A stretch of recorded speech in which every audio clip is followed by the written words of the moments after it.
Mega Man 4 is a vibe. The whole game is a vibe.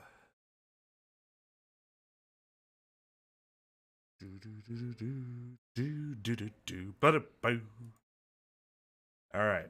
So, I mean, I'm with you, Thriller. At least that'd keep me awake.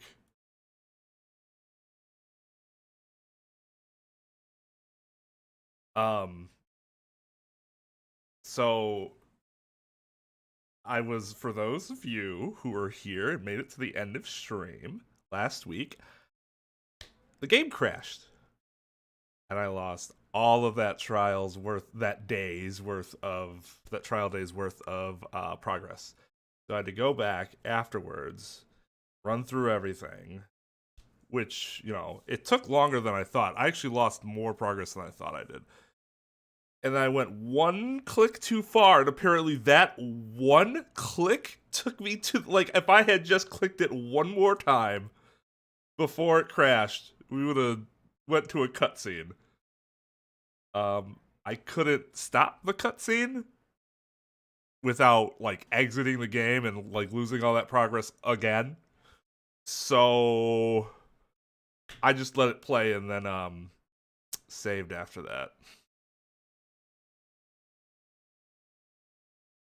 So we're going to react to it here. I didn't really pay attention. It tried to load the cutscene and it crashed. Well, I hope it doesn't have that issue. I mean, I guess it didn't before.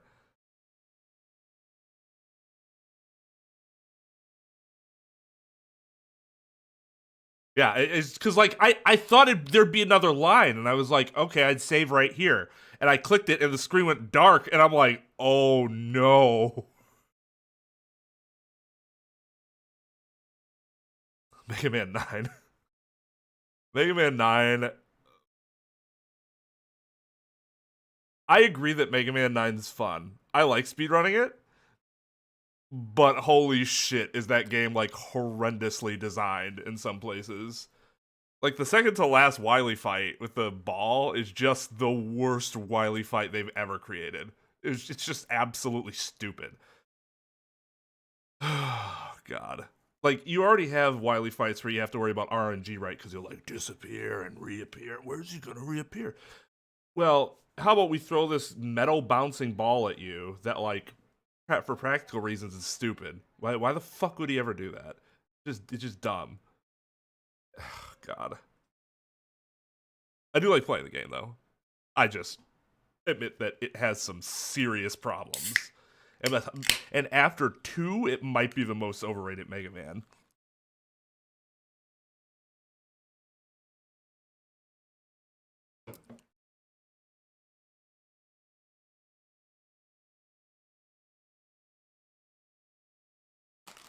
Was it, yeah, Ivan, I mean, that's the thing. Not all jury duty is fun. Most cases that jury duty is going to take you to are going to be terrible, boring cases. You probably, what, were you in a dispute between neighbors?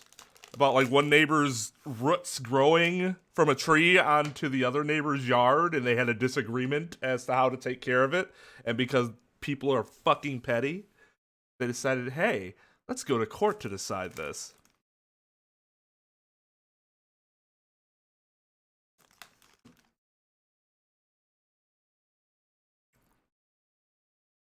What's the most overrated Mega Man? 2. 2 is considered, like, especially by casuals, to be like the greatest, the greatest Mega Man. It's not a bad game. Don't get me wrong. I enjoy playing 2. I speedrun it for a reason. I enjoy playing it. It's designed. Half of that game is just designed like complete dog shit. Weapons are horribly imbalanced. It's just not a. It's just not a very. The game is not that good.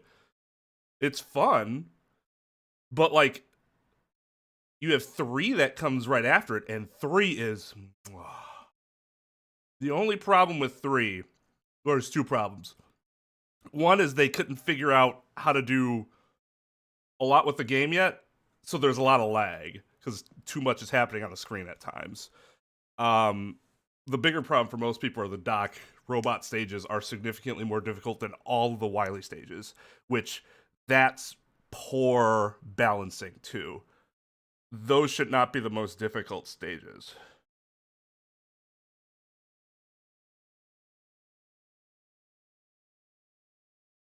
I mean, the X series is I consider it completely different from the classic. I mean, it's still Mega Man, but they play very differently.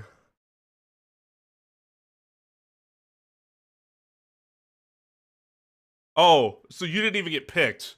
You just had 8 hours of voir dire. That sounds awful.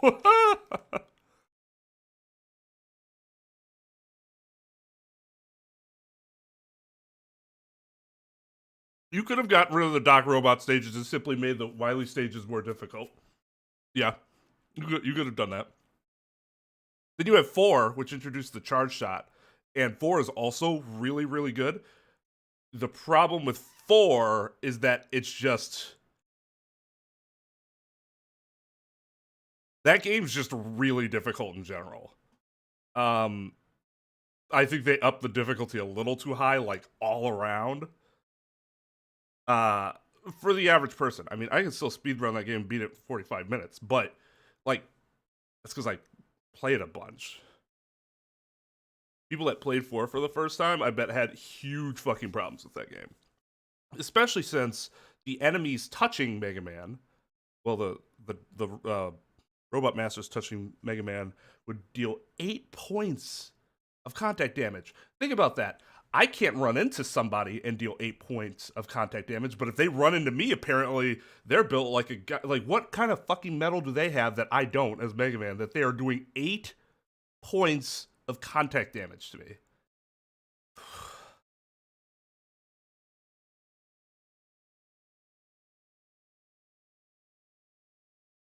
Mega Man 10 is a really good game. I suck at it. That's probably out of all the classics, this is one I suck at the most. And when I say classics, I don't mean 7 or 8. I mean that classic, 8-bit style.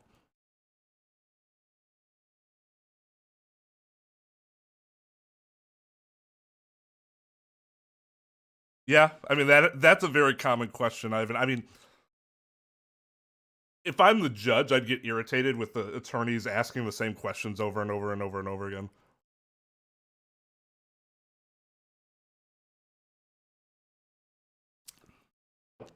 That's funny, like, because I think 5 is one of the easiest. Because the charge shot in 5 is fucking bonkers good. I probably would too. I just suck at 10. I've never been able to beat 10 in under an hour. It makes me sad. I'm bad at it. All right. So enough talk about Mega Man. Although, for you Mega fans out there, they did just release the Battle Network Legacy Collection, which I've been asked, and yes, I will be playing that because I've only played 1. I think I played through most of 1, and I think I might have played like 2 a little bit, but not that much. That one wasn't mine. Other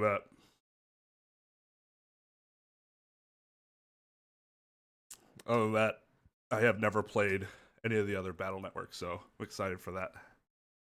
Should probably play ZX and Advent too at some point. Street Fighter characters in court would be hilarious. I played 0, 1 through 4. I did that on the channel. But I still need to play the 2 ZX games. I got through 0, 4 and I was like, I need to stop for a while. Those games were no fucking joke. Especially, was it 3? There was one boss fight in particular that I'm like, this is ridiculous.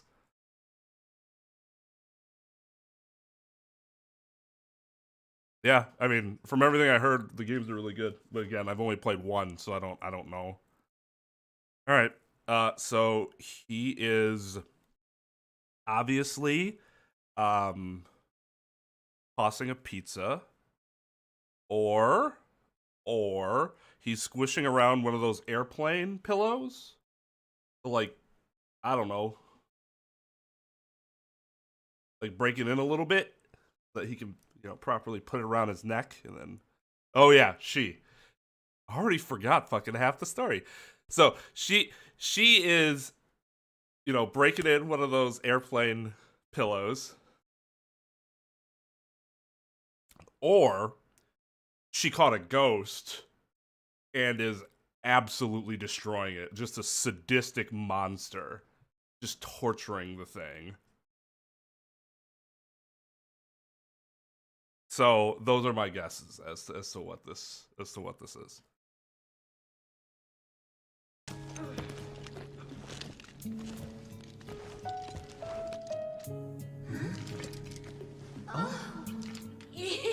Oh, Robin, those bands of friendship that you made, just for the 3 of us.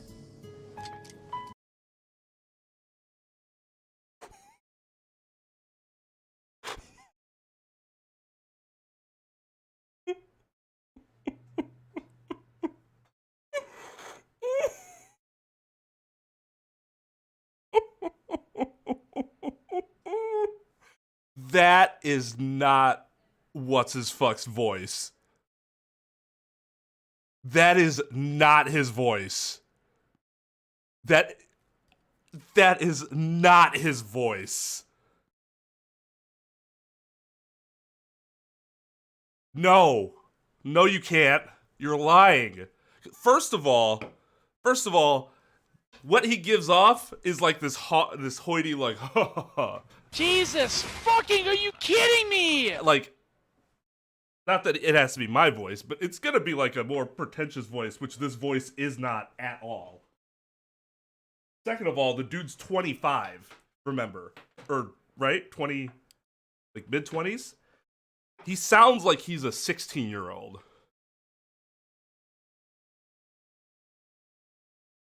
Yeah, he's 25. It's not just a matter of, well, he's just not pretentious right now.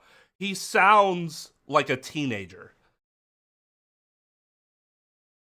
Oh my god. Oh, I wasn't expecting that. Sorry.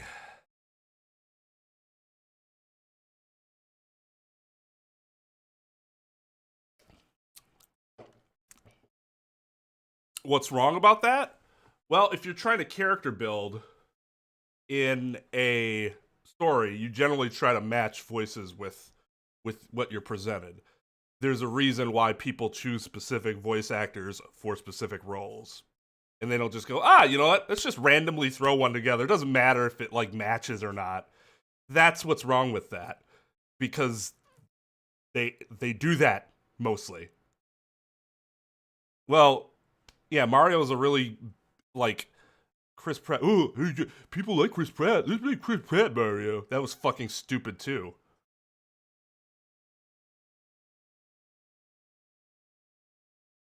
I mean, a female having doing the voice of a preteen isn't anything. Nancy Cartwright did Bart Simpson forever, so once I saw Ash Ketchum being done by a girl, I was like, yeah, it makes sense. He's only a year older than Bart. Sounds like a young boy.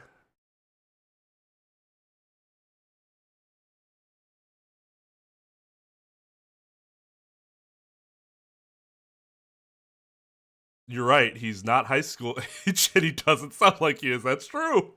That's true. I would say he sounds the oldest out of all the characters, which is appropriate.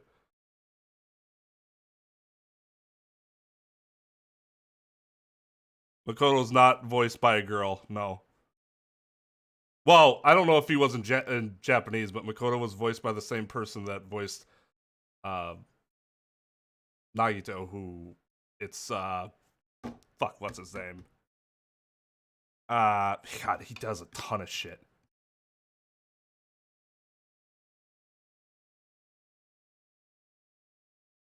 Except he didn't sound anything like Mario. Even in the previews, I'm like, he's not even trying. I haven't seen a phone in this bad since fucking Peter Dinklage did Ghost in Destiny 1, and it sounded like he was literally half asleep while trying to deliver those voice lines. Bryce Papenbrook. Yeah, that guy's in a lot of stuff.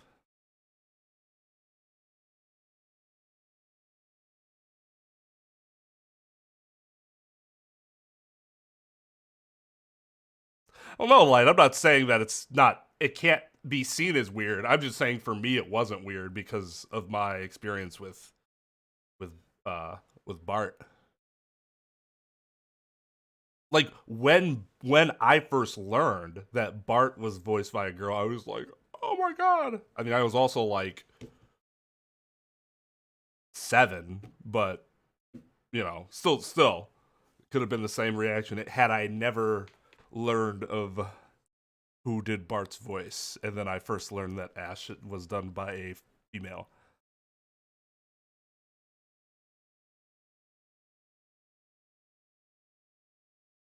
All right, now let's try to get past this very not fitting voice for Hugh.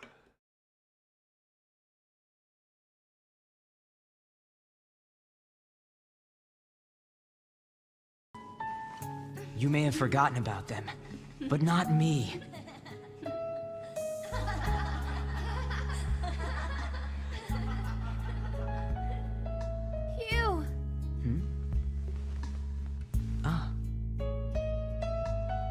Hey, Hugh!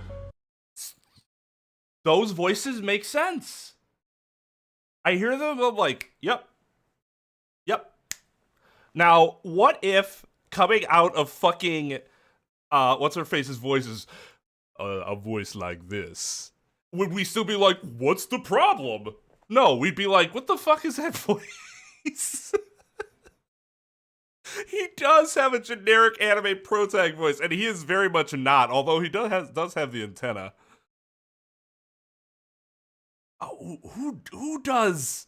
That's a familiar voice too. Who does her voice? Listen to it a little more.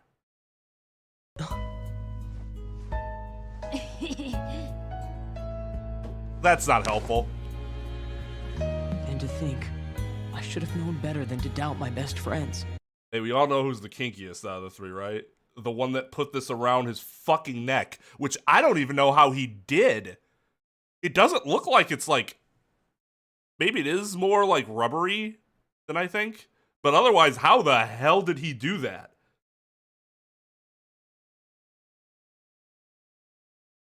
Man, real talent.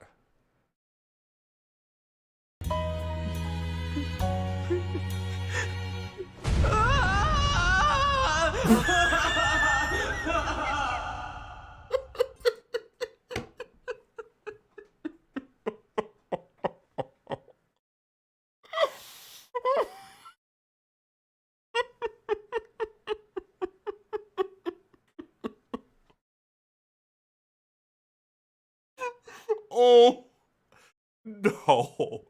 No. No.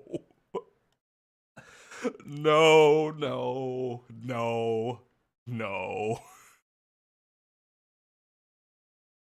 Friends.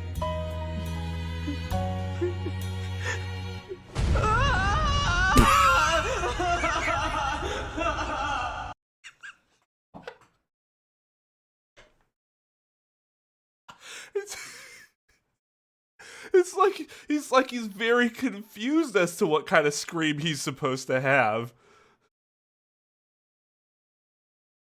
I was gonna say this might be Zero in X4 level bad. At least Zero in X4 like had kind of a consistent like pitch to him. It sounded terrible, but there was a consistent pitch. This guy's all over the place. At one point, he's literally like,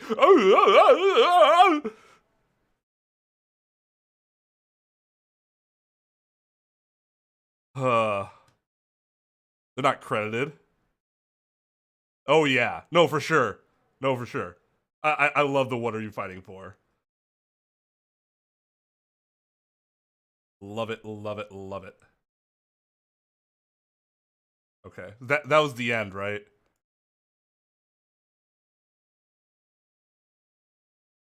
No, he'd be like, "What am I fighting for?"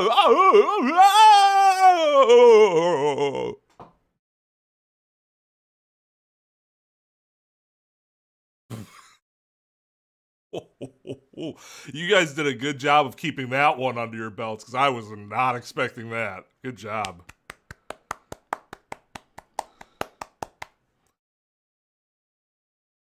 Uh,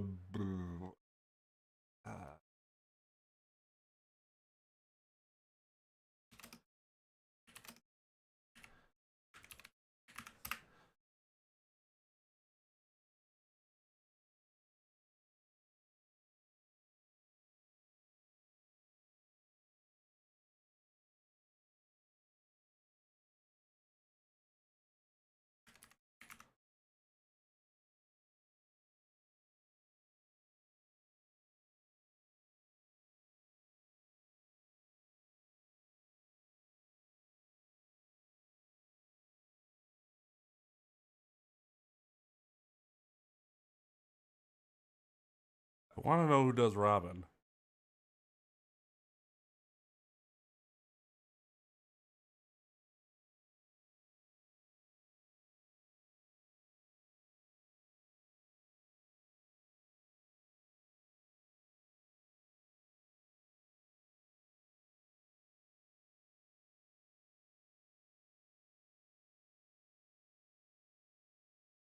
Man, they really don't list it? I feel like Robin's done by somebody that...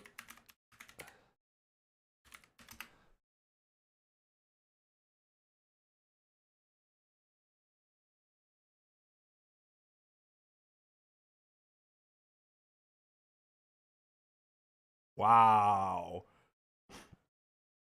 That is not who I would have expected to play Apollo Justice.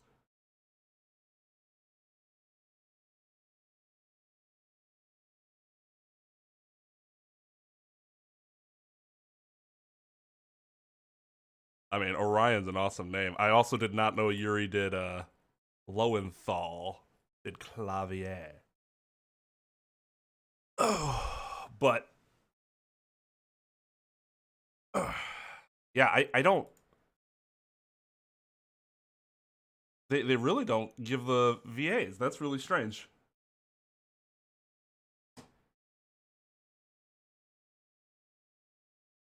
Requested not to be credited. Nah, dog. You don't have to credit me.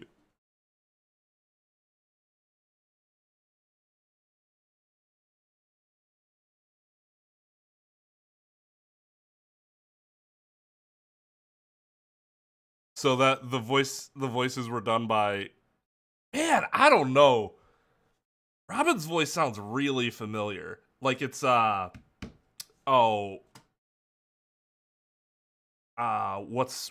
the name? I know what character to look up.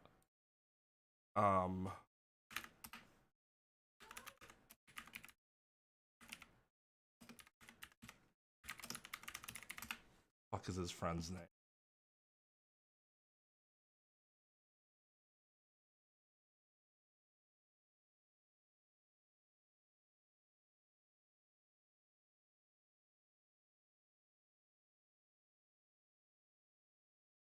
Kunikita. Who's Brand Siddall.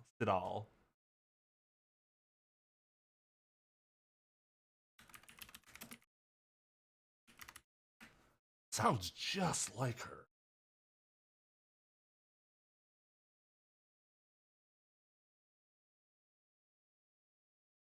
Ah, Sukasa and Elk.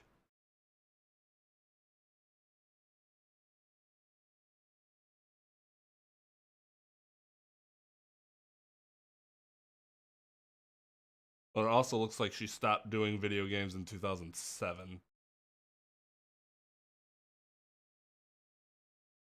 Ah, man, that sucks. Probably not her.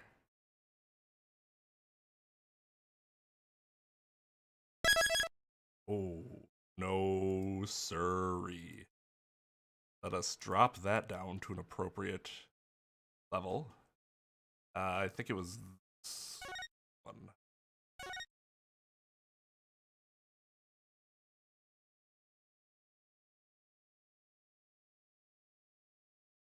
I didn't kill anyone and I didn't have a body trouble. I can't. How can I voice this guy seriously anymore?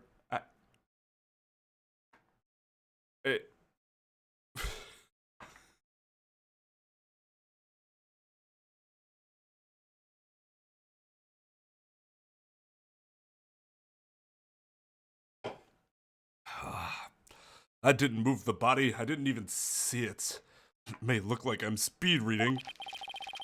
Zen in the art of mastering the bar exam, but I haven't read a single word! Well, no shit, because nobody can read that fast. Well, you could have fooled me. In fact, you did. You. So, Miss Sykes, can I place my trust in you? I'm going to save Junie, so yes, you can place your trust in me. Then am I to understand that the witness is recanting his confession? Yes. Yes!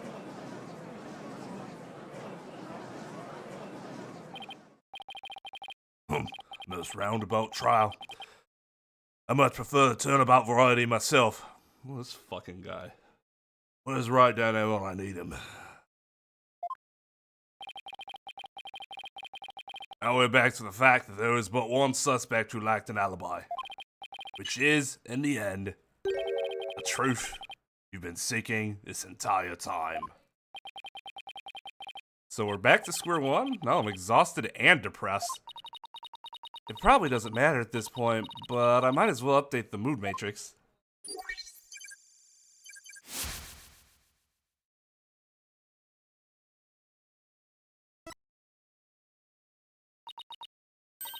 Huh? Does this mean...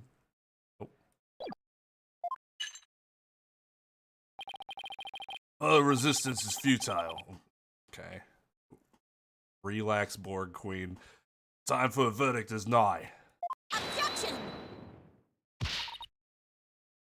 Please wait. What sort of devilry are you up to now? What if our client wasn't the only one without an alibi? The trial would continue, right? That's too southern. It's too southern.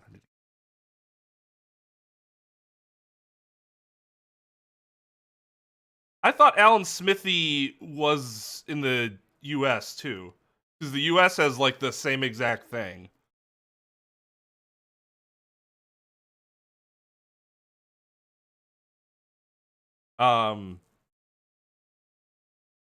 This is like, who's the most prolific film director in history? Like, Alan Smithy.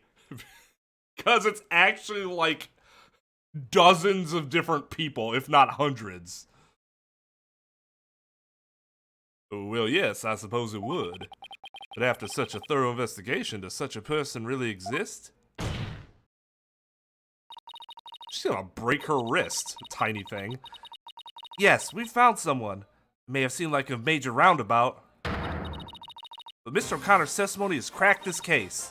There's no more noise. He was telling the truth now. During the mock trial, the balcony seat opposite him really was empty. Which now means there is one person unaccounted for. I can hear clearly now, the noise is gone. Besides Junie, the only person without an alibi during the mock trial is that statue. Take that! The balcony seat was empty. That much is true, isn't it, Mr. O'Connor? That's right. How many more times do I have to say it? So basically, Professor Means wasn't where he was supposed to be during the mock trial. Silence. Did I remind you every last soul in the lecture hall heard him deliver his speech? Objection! I know, and that's not in dispute here. Now let me explain how a speech could be given from an empty seat. It was... What if the speech was pre-recorded? That's the only way the speech could have been delivered from an empty balcony seat.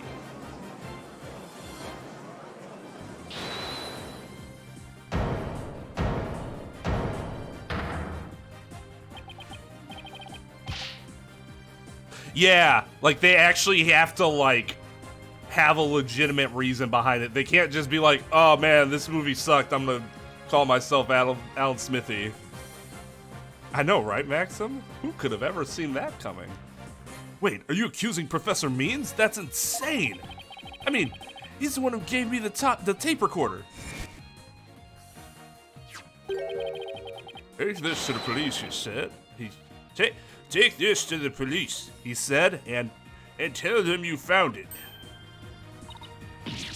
What? Really? Wait a second. Mr. O'Connor, did you say that Professor Means gave that phony recording to you? Phony? The defense will refrain from hurling unsubstantiated allegations.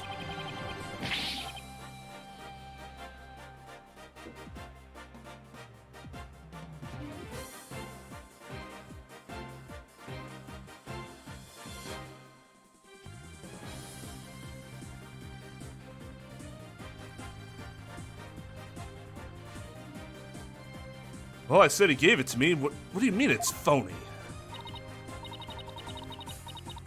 Wow, who could have seen this? Who could have seen this development?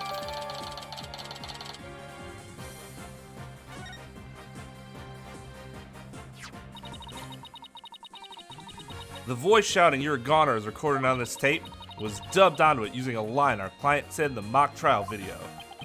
Wow, this is an extremely crucial piece of evidence. Agreed.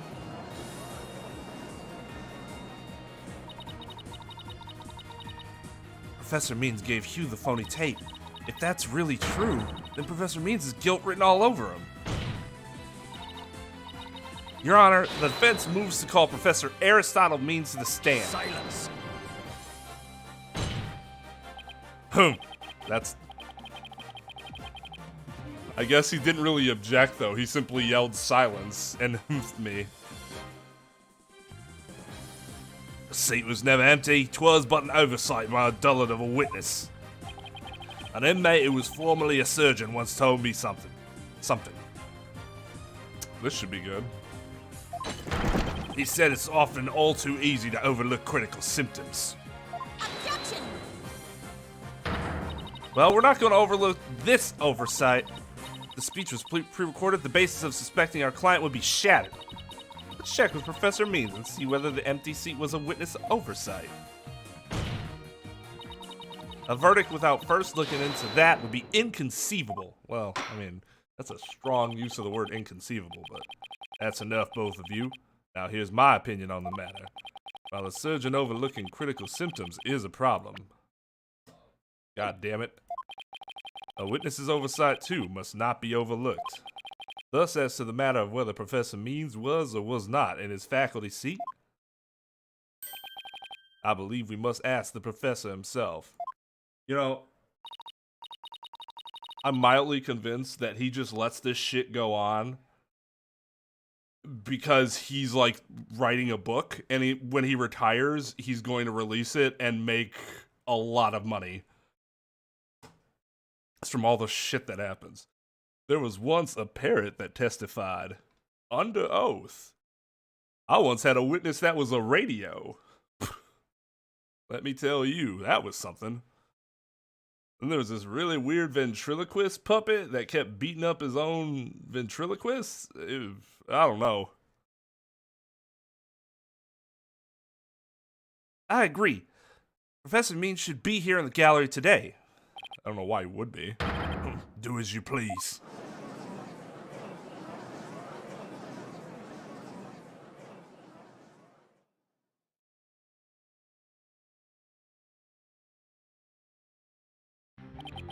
Will you please state your name and occupation for the record?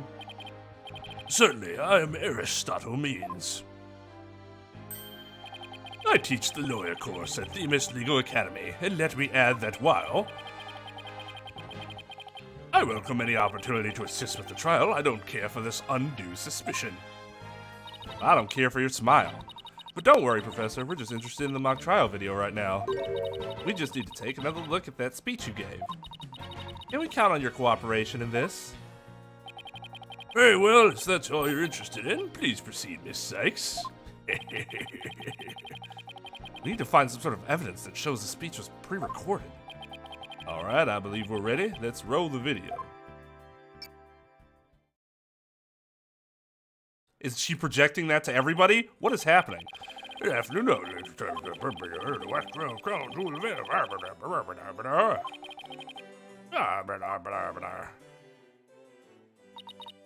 Oh no, I'd forgotten how long and boring his speech was.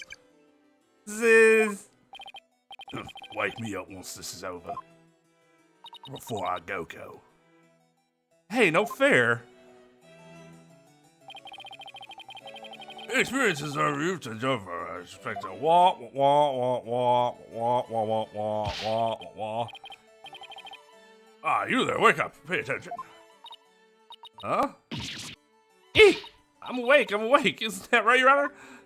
That's actually pretty slick. Like, just assuming there was somebody that's gonna be nodding off because of how boring his speech is. Like, oh no, I was telling that speech. Boy, you saw me scold that one particular student. Well, I'm awake too. Wide awake, see?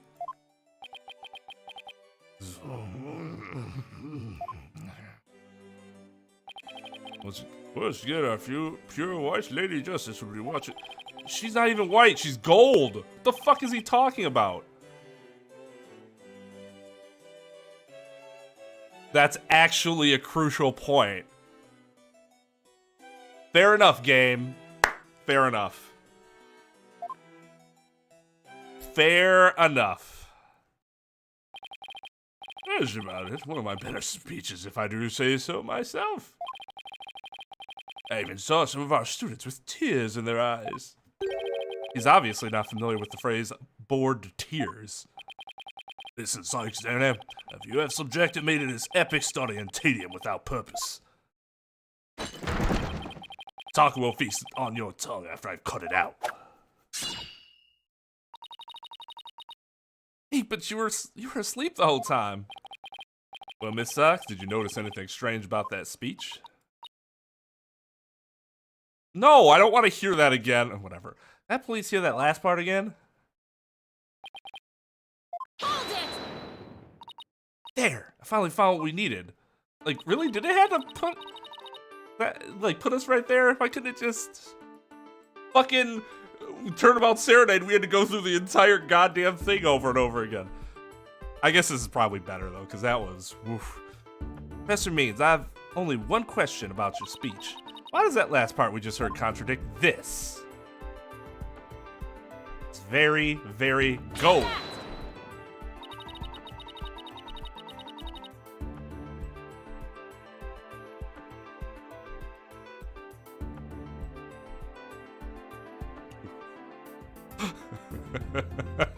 Yeah.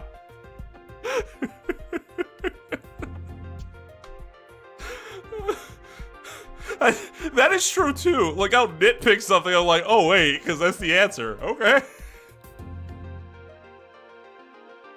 The professor said the pure white Lady Justice would be watching over them. The Lady Justice in the video isn't even close to being white. Are you assuming her ethnicity, young lady? That's somebody who deserves to be canceled from the bar for that.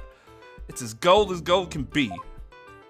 Actually, it's pyrite. It's not real gold, but how you get your point in general?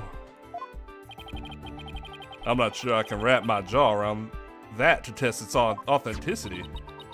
I didn't say it was made of gold, Your Honor. Now, it's true that this statue is pure white, but it broke before the mock trial began.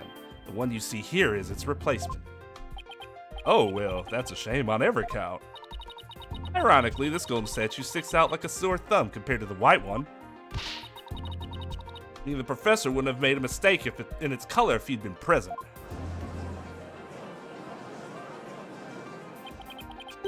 Yeah. It's like the dress meme. See, you see gold and I see white. It depends on what type of light we were viewing it under. In the balcony, it was kind of dark, so it looked more white. For you guys in the light, it looked more gold, and that's why that worked. Come on. We've all seen that meme before.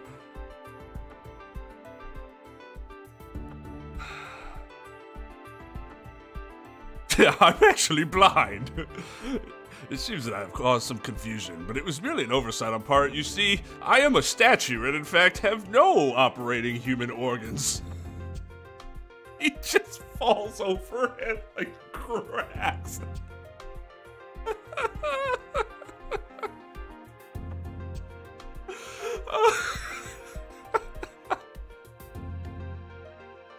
Oh God.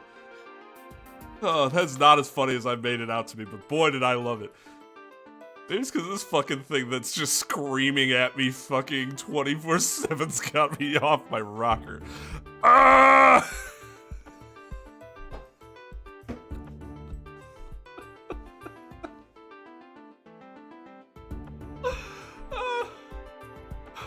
Are those even considered glasses?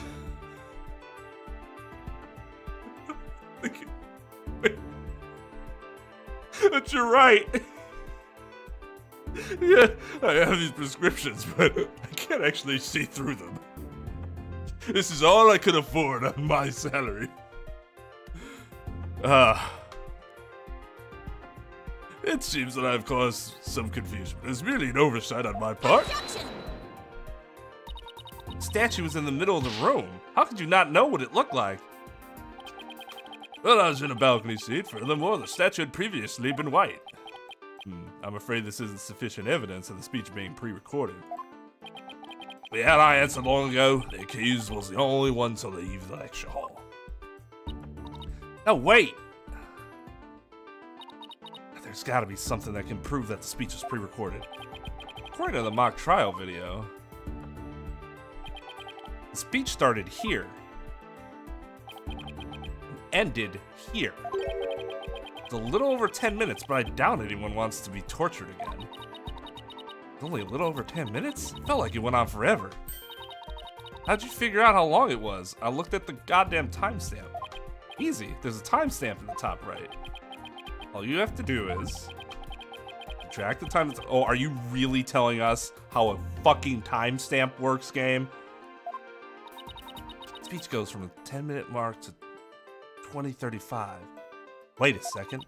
I could have sworn I seen the same interval of time listed among the evidence. Maybe there's a way for me to use the speech time to show that it was pre-recorded. I actually don't remember 10:35.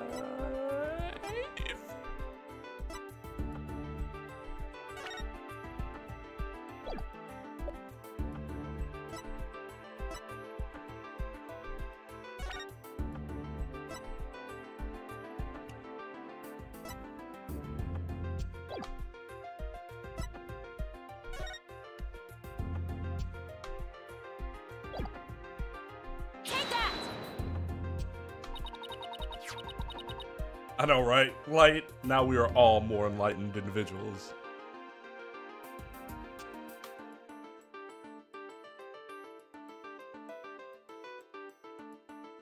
Yeah, black magic. I would like to take a look at this. And this is the voice print analysis that proves the voice on the tape recorder belongs to our client. Yes. But didn't we just establish that the voice on the tape recorder was a fabrication? We did, but what I'd like to focus on is the noise that's also there. Noise? Yes, the defense believes it resulted when the tape's previous recording was erased. What do you hope to prove by that?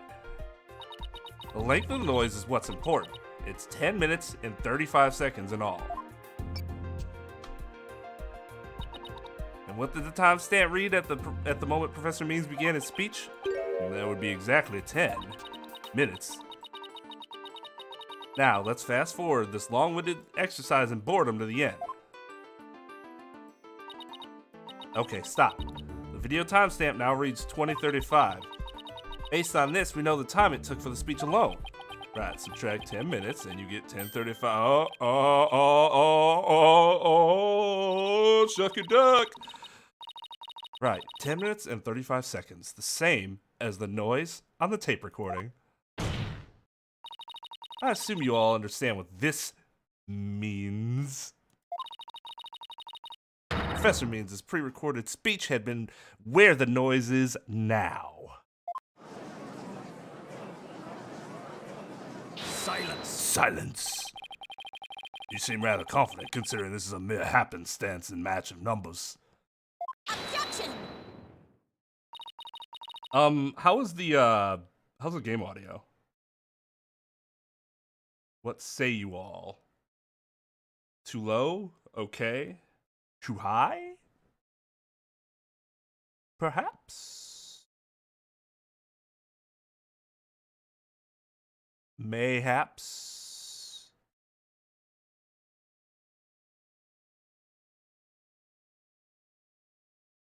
Fair enough. Thank you. But is it really just numbers?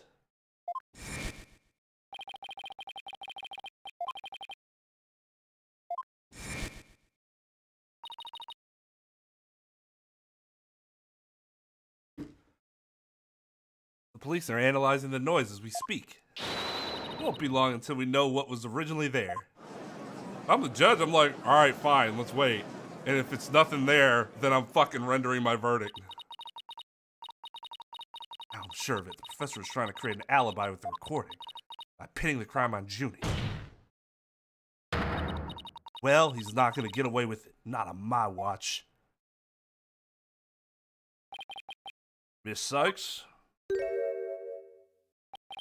I believe you are well aware of my methodology. Even if Juniper were the perpetrator, I would vigorously defend her as per my word. And to that purpose, I offered to be her lawyer. Alas, look what's happened. All I've stated are obvious deductions derived from evidence and testimony. Truth be told, I had no intention of testifying. I had been keeping quiet for Juniper's sake.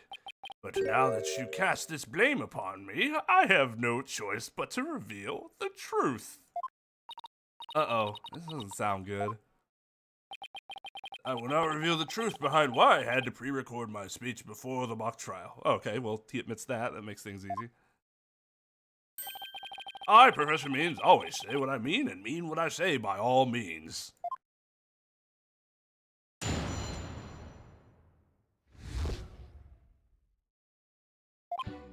The defendant came to me with what she said was very important and by necessity secret. She asked me to pre-record my speech and come to the audio room during the mock trial.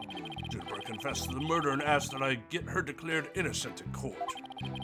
She also said I'd become an accomplice after losing my alibi due to the pre-recording. But when I said I would protect Juniper, I meant it because it's the humane thing to do. Yes, protect a murderer. The humane thing to do. Oh, Ma, so you're saying the defendant threatened you? It has to be a lie. I mean, everything about it lines up too perfectly to be true. Was in your wrist telling you something? Just because you can't, like, use it because the fucking bird will attack you doesn't mean you couldn't feel it. On this most consequential of occasions, let me be completely frank with you. Juniper has truly taken to heart my teaching that states the end justifies the means. I don't believe you. When she asked me to defend her, she said I must also prove her two friends innocent. The two friends? The witnesses? Correct. You, O'Connor, and Robin Newman. I was to ensure all three walked free. All three were to achieve their dream. That was the result Juniper was seeking. And she was even willing to threaten me, her own professor, to that end of means. You no doubt had odd praise for our ruthless tactics. Yes, well, that is why I vowed to vigorously defend her despite her threatening me. There was a time when lawyers merely sought the truth if they wished for victory in court. What a fucking disaster that was for hundreds of years. But alas, those days are over. Now in the defense of justice, order, and all that is good, the end justifies the means. I don't think it'll work. Oh, I guess it does. So it's not case sensitive. Interesting. I'm so sick of hearing that phrase. Though it truly grieves me so, I must tell you this. Forsake the truth if it's victory you seek. Steel yourself for this new courtroom reality. That doesn't. He's gonna regret dragging those dismal, depressing ideas in here. He's already surrendered to the dark age of the law. It's up to me to fight it. You know, you're slamming your desk and you're just not saying anything, and that's just gonna come off as weird. You might as well say this stuff out loud. Or not slam the desk. Why so silence? Sykes don't know, something the matter. This is a court of law. It's no place for long-winded talks about idealistic principles. Weird how he's being the one that's, like, being chastised as idealistic by being,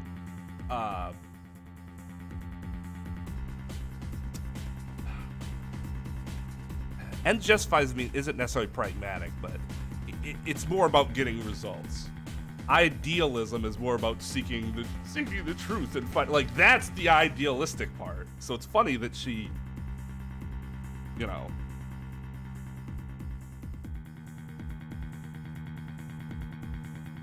it's, yeah.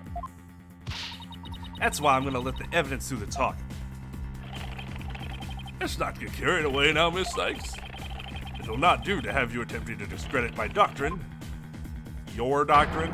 Do not force me to rectify this situation. Now go ahead and rectify it. Only if I lose and you win, that is.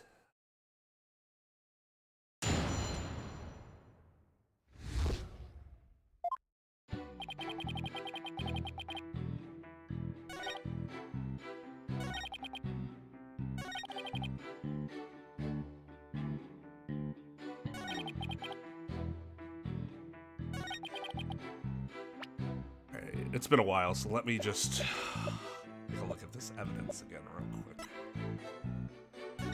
Okay. Audio control room is here.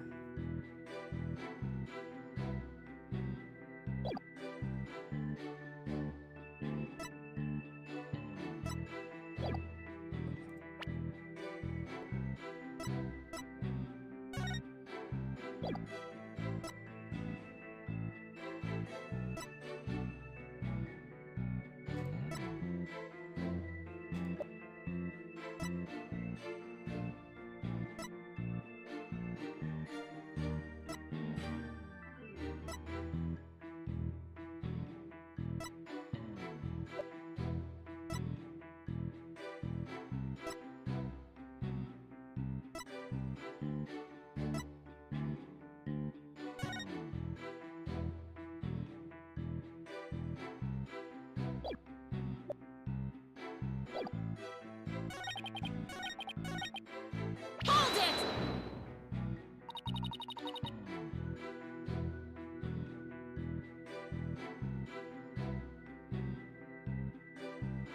Then that's what she should have said. Because otherwise it's ambiguous as to whether she's ambiguous at best as to whether she's talking about what he's saying or what she's wants to say. Like, that, and it's just weird for somebody to, like, talk about their own ideals as such. Or their own principles as such, considering idealism is usually used in fiction, at least, as derogatory.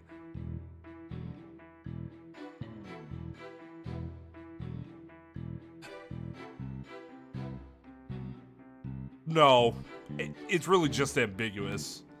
Because, like, the best you can argue is that it could mean either one. You can't argue that it's really her, just her saying that it was hers, right?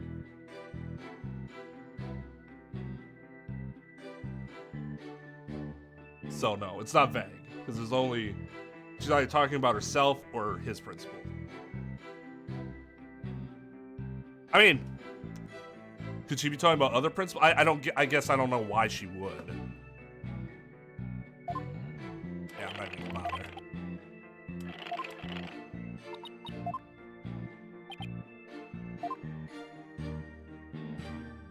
Sometimes you gotta go through all of this, even though a lot of it's... Hold it!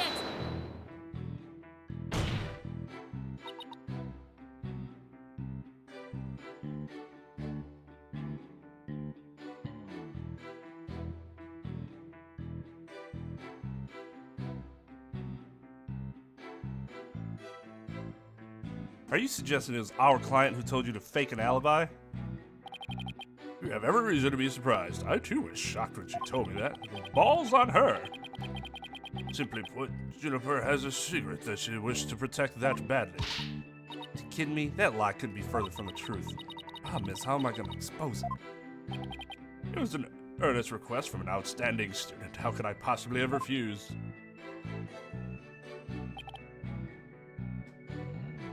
One next mention of ambiguous. Oh.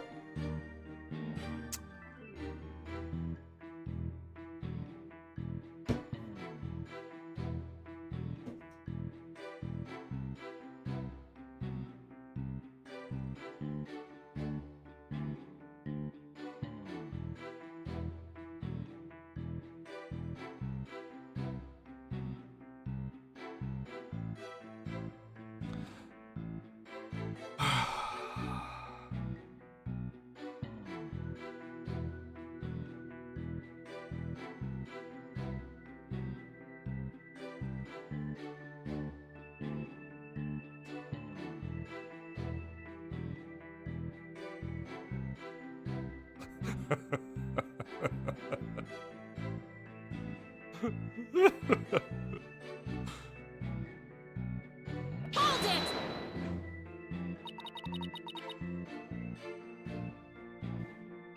Did you consider that a threat? Yes, But it's now you to whom she has passed her demands on to, Miss Sykes. You must realize that you too are being used by Juniper. What? Your Honor, I ask that you too do not let her feigned weakness and innocence fool you. Juniper Woods is quite clever and extremely tough.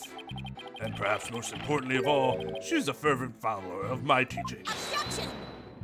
Who could have ever seen my own teachings about the end justifying the means coming back to bite me in the ass? Your Honor, the witness's testimony is nothing but an attack on our client's character. Very well. Objection sustained. So be it. Nevertheless, the fact that she threatened me is immutable. Wow. A proper objection from the player character and a proper sustainment of said objection from the player character by the judge. Wow. Holy shit.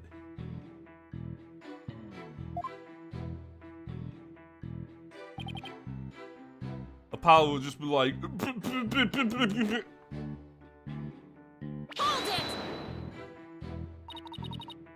how could you overlook such a threat? As a teacher, it's your duty to discipline students. Yes, well, perhaps I do have some serious reflection to do on this matter. I suppose it was just wishful thinking on my part. I wanted to believe that Juniper hadn't actually committed murder and that she hadn't meant to threaten me. Really? Please do explain. Long had I waited for a student who would embody my teachings. Does the witness realize what he is saying? Surely you must see the true meaning in my words.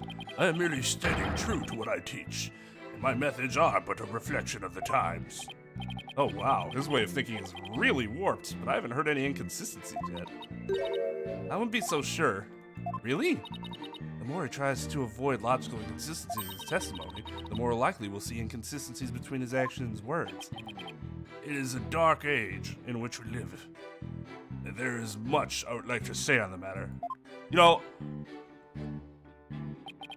I'm convinced everybody's just like saying this and it's some made up fantasy. Roleplay fantasy that like everybody agreed to live. It's the dark age of the law, and everybody else is like, It seems normal to me. Just like it was 7 years ago, except you let a criminal be the prosecutor for some reason. I guess, sure, that's weird, but other than that.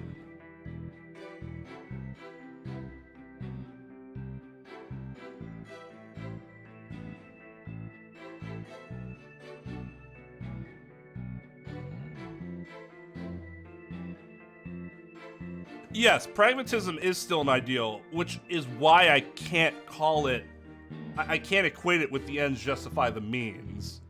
Because that's not really what pragmatism is.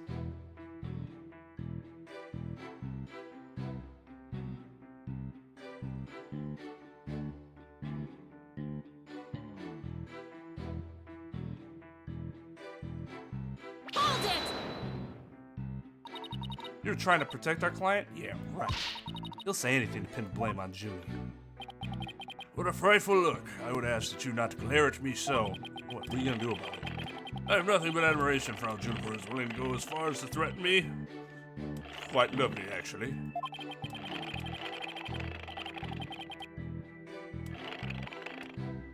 That is why I am protecting her by any means possible.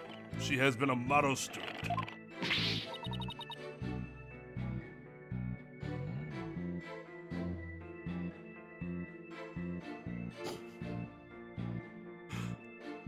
Liar. You're trying to pin the blame on her. How am I gonna show that what he's saying isn't really what he's thinking? You cannot possibly overturn my claims, so isn't it about time you admitted defeat? After all, my unassailable logic is not truth. If my unassailable logic is not truth, then what is?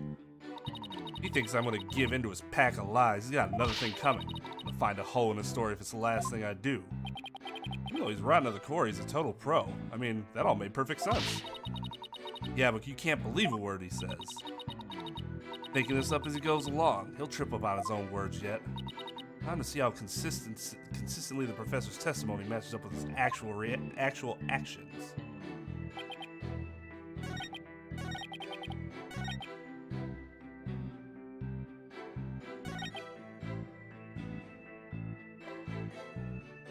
professor's actions. Huh?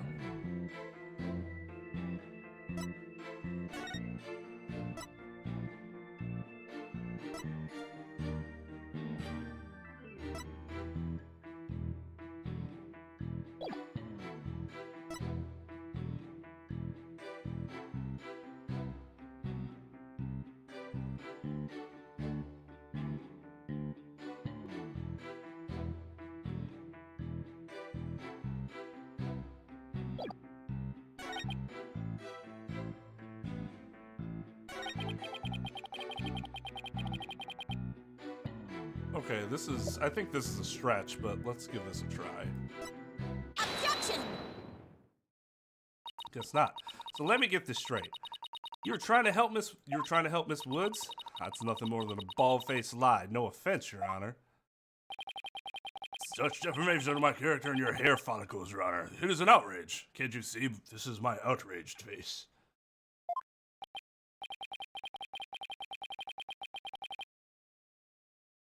Utilitarianism? Is that what it is?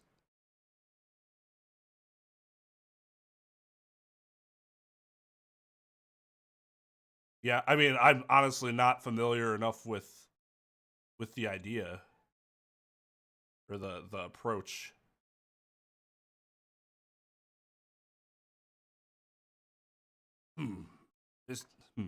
Miss Sykes will clarify her statement, but leave my hair follicles out of it this time. You mean lack thereof? Oh, bang, bang, bang, bang, bang, bang. Yes, of course, Your Honor. Now, please take a look at this. Willis gave this tape to Mr. O'Connor, and he slyly whispered, "Take this to the police and tell them you found it."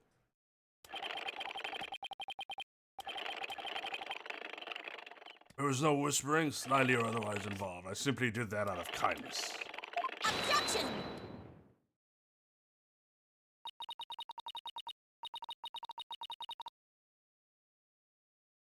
Tape contained our client's voice. In short, it is incredibly damaging evidence.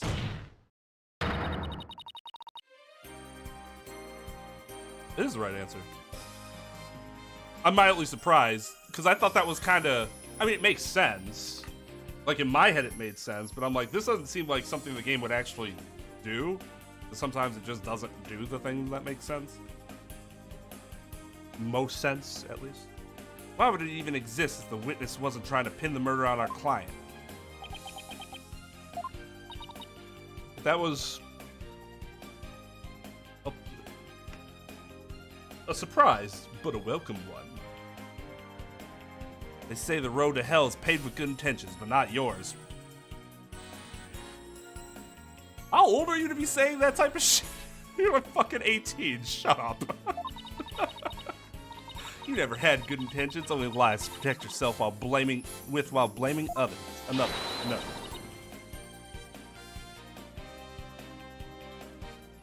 You, Professor, are the embodiment of the dark age of the law.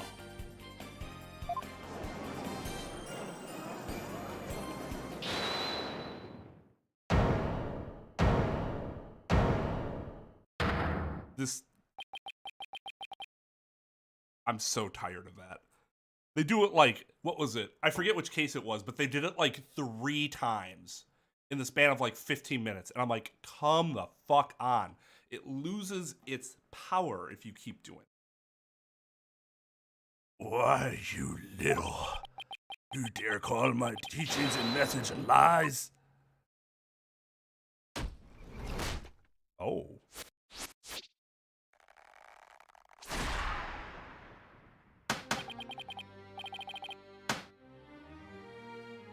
Why? Is there significance behind the mohawk?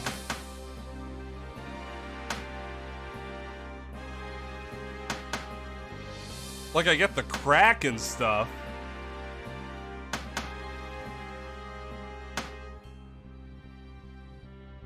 Oh, he's supposed to be a Spartan warrior? Okay. Sure. Sure. Okay. Okay. Jesus fucking, are you kidding me?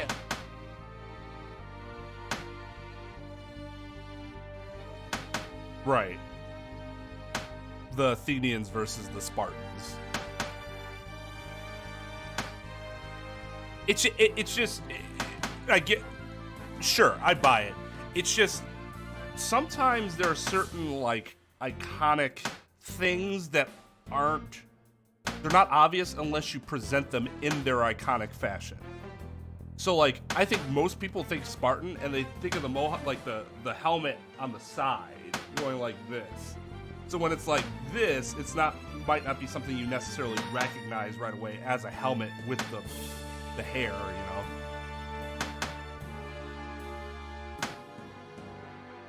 Previously, Legal Academy is a proud institution. It's the most powerful in the world. You'll never forget what true education and lawyering means once I'm through with you. Professor Means? What's with your hair?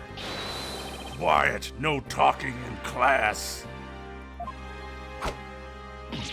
Ow. See, like, that looks, yeah. Eyes and ears up here, everyone. Homeroom is now in session. We will begin with roll call. Athena Sykes. Huh? Here? Apollo Justice. I'm fine. Here. Fool, the proper response is here without any extraneous information. Ouch. Here. Next, Your Honor. Here? See, class, that's the proper way to answer. Simon Blackquill. I said Simon Blackquill. Are you here or not? Oh, shit. There's always one, isn't there? That's funny. That's good. That's good. Well, then I'll just mark you absent. Now get out of my class this instant. Yeah, very well. If that is your wish, who am I to defy my homeroom teacher? Is that such a good idea? Prosecutor Blackwell is free of his shackles. Wah! It just so happens I was a member of my high school's disciplinary committee. Of course you were. But is that really so shocking? Haha, pun intended.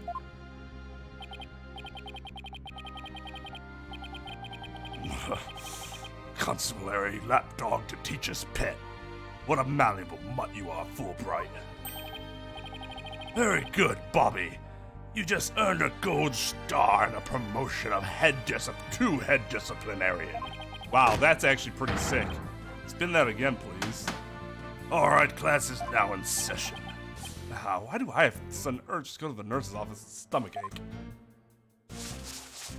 Whoa. I love how he's writing over here, but nothing's appearing. Pay attention. I am not the killer. Juniper is. Oh, well, convinced me. This will be on the next test, so you had better be listening. Objection! Professor, you created the phony tape to pin the blame on Juniper. Plus, you were the only one who could have moved the body during the mock trial. Probably stop pressing that button, god damn it.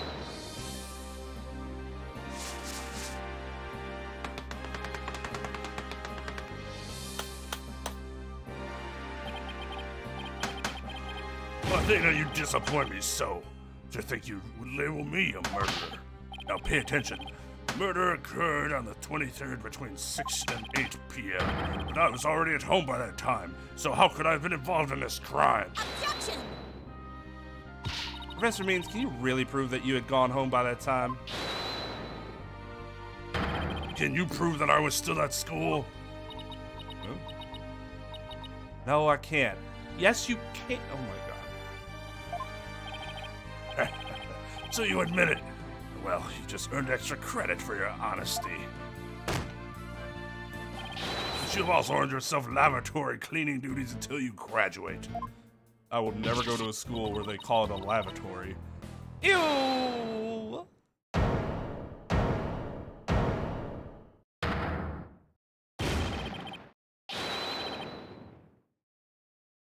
I can't remember her voice. Fuck. No way, man. I totally object! Object! Robin? I can't believe I fell for the professor's silver tongue lies. How dare you talk about your teacher like that? I'm not listening to you anymore, man. No way, no how. Now, I have a confession to make. You know those two statues that were on stage? I didn't make them all by myself. The statues on stage? Do I want to know where this is headed? I was able to finish one of them, but the last bell rang before I timed for the other one. So I asked Professor Means to make it for me. In other words, the professor was there on the stage after the last bell. Right. And it would have been way past 7 p.m. before he could have finished. Professor Means is still at school? This is incredibly important testimony from somebody who wasn't even sworn in as a witness, just kind of jumped in. Where's Means? Do they just literally teleport in and out? The professor told me I'll take care of it. I thought my parents would let me be an artist if I said I'd make both statues myself. I'm so sorry for not telling the truth. Robin. Robin's fun. Quick, someone get this juvenile delinquent out of my sight. Simon, you're head honcho among the delinquents. Do something. Ah! Who's in charge of the class pet around here? Not interested. But if you want a class in swordsmanship, I'm your man. Of course. Only real blades will do. No swords at school. All weapons will be confiscated. Ah! Nurse, where's the school nurse when you need one? He has completely lost his mind. He actually thinks we're in school. It would seem Sykes seeks a showdown, Professor. In which case you would do well to draw your staff quick as lightning. Very well, then I would just have to prove my innocence myself. The real lessons begin in second period. Prepare to be served old school style. What is that? Oh, never mind. Your testimony, please.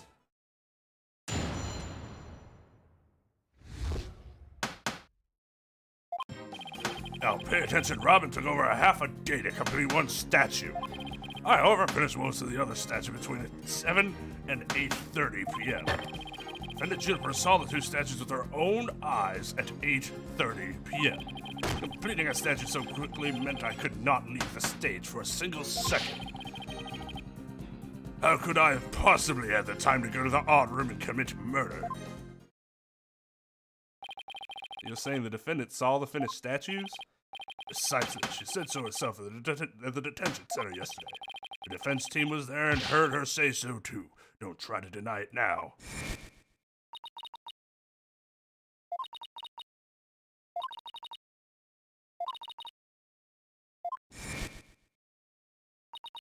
Oh, right. The professor was there when that matter came up. Before I address the professor's charges, I have a question for Robin.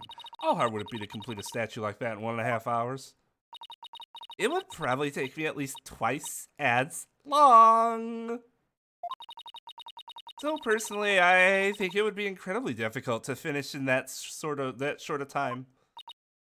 God, that didn't exactly help our case. That's why you don't ask questions like that unless you know the answers. He won't get off that easy. He's bound to stumble upon his own slippery means. Just stop. Just stop.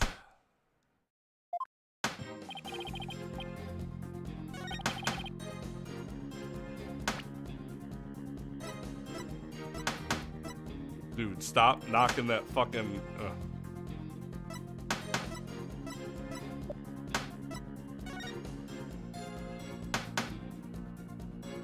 Dude!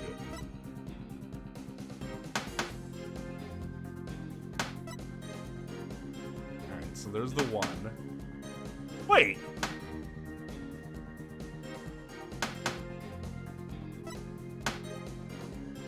Is this what he told Robin to leave?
Most of the other statue? What exactly does that mean?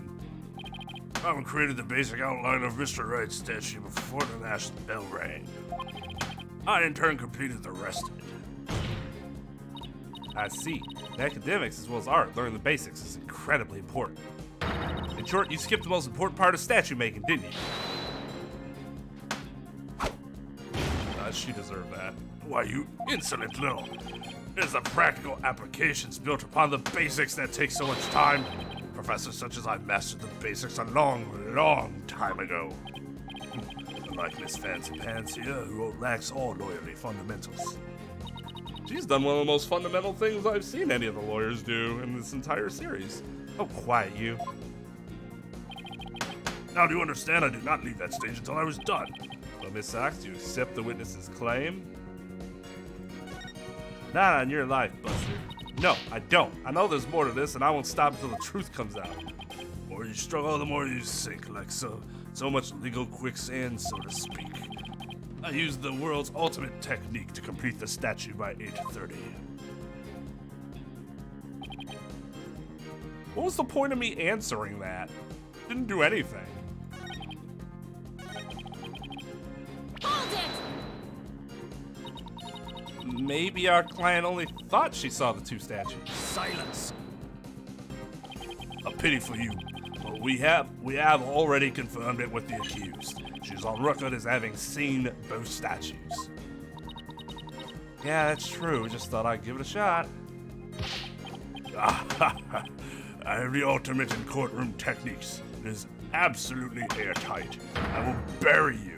This will be your final resting place along with all who believed in you. God damn, dude. Relax. Is there no way to get to this? Is there no way to get to this guy? Better pay attention. Pay very close attention. Illusion of choice. My second favorite illusion. What's your first favorite illusion?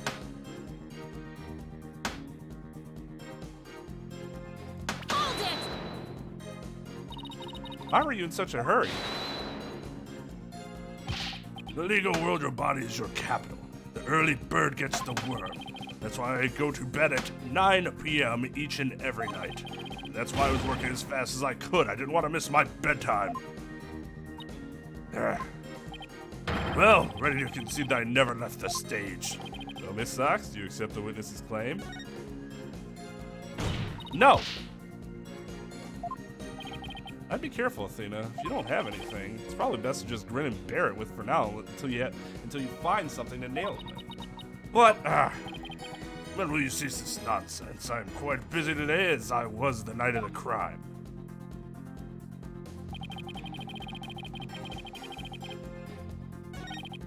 Hold it!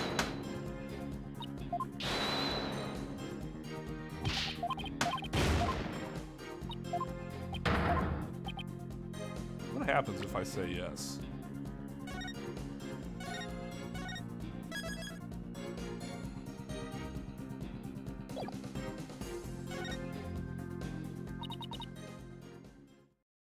I tried everything, but I still can't prove anything.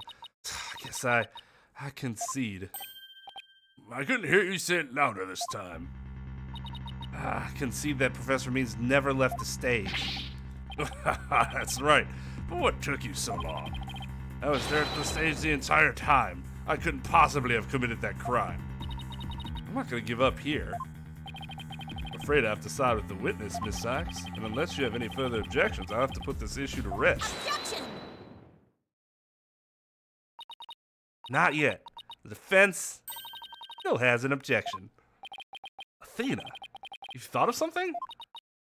Nope. Well, as I said, not yet. Oh, so it's time for legal smoke and mirrors? Not yet, Athena. It's not time to quit. It's at times like these when it seems like there's no way out that you have to. Yeah, I have to turn the case upside down. Instead of focusing on whether Professor Means could have gone to the art room, I should focus on how he commit the murder without going there. Seems our young lady has a real bona fide idea. I must use any means possible to distract her. See if she can think while I'm throwing. God damn it! Who brought the bird to school? Roxana, if I hear one word of your usual jibber jabber, I shall have your head. Murder occurred in the art room, yet the witness was on the stage. How do you propose to fill the vast gap between these two key facts? I accepted the premise that the professor was on the stage the entire time. The only other answer is that we got something else wrong. Wait, that's it. Every last one of us made a huge mistake. We were totally wrong about the...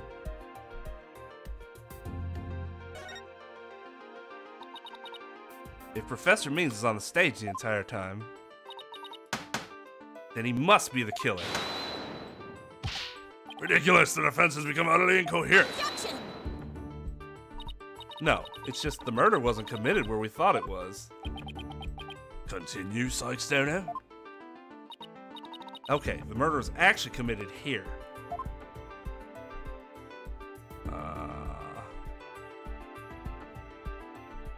Take that! The greatest riddle of this case has been how the body was moved from the art room. If the murder occurred on the stage, that means the body was never moved at all.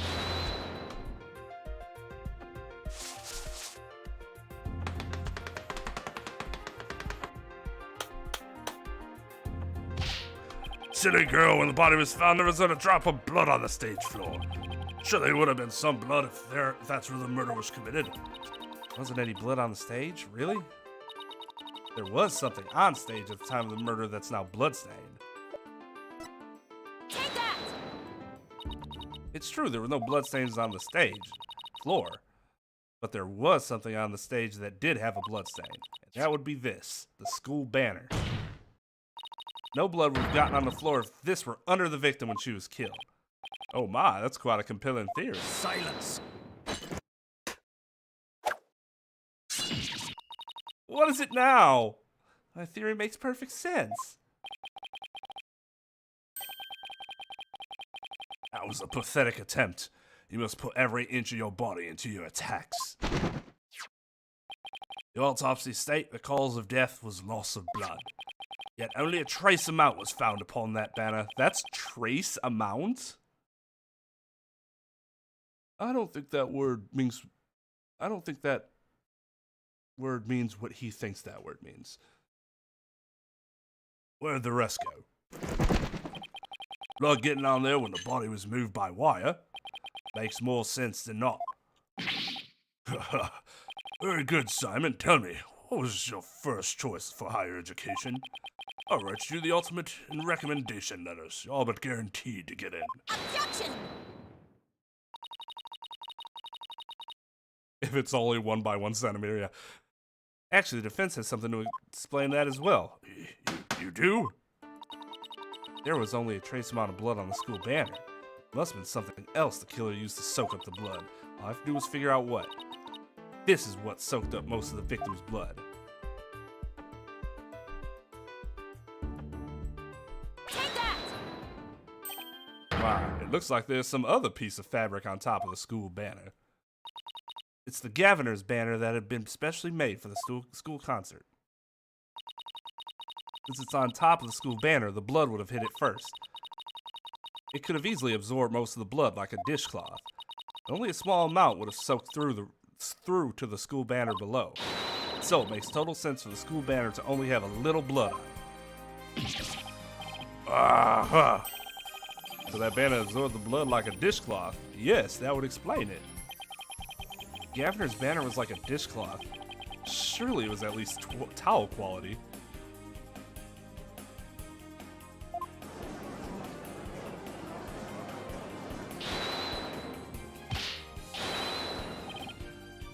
Yeah, from my experience. Simon, don't just stand there, do something. Silence! Sykes-Turner, you are learning to wield the blade quite well. But how will you respond when I come slashing at you like this? Remnant of a large blood stain was detected in the art room. Why would there be blood there if the murder occurred on the stage as you claim? Objection! The blood stain in the art room was fake. How? I'll tell you how. All that was needed was something that could transport the blood upstairs. And that something was a piece of evidence we just finished discussing. The killer used this to bring the victim's blood up to the art room. Is it which one? This one? if he brought the blood up, then it has to be this one, right?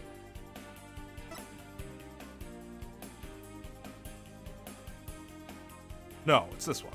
Take that! No, it's the other one. Nothing is impossible.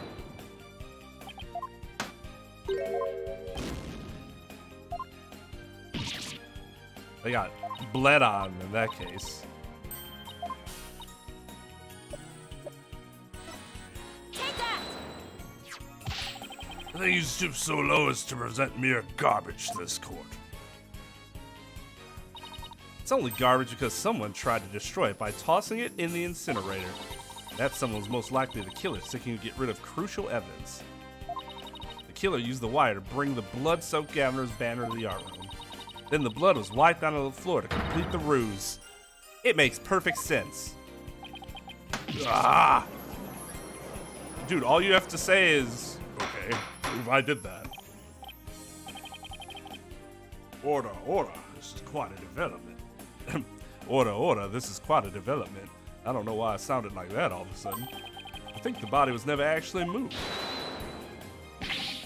Hold it right there. The body must have been moved. How else do you explain that loud crash you heard during the mock trial? If it wasn't caused by the body crashing into the statues, then what was it? I hadn't thought of that. That loud crash wasn't the body hitting the statues. What was it indeed?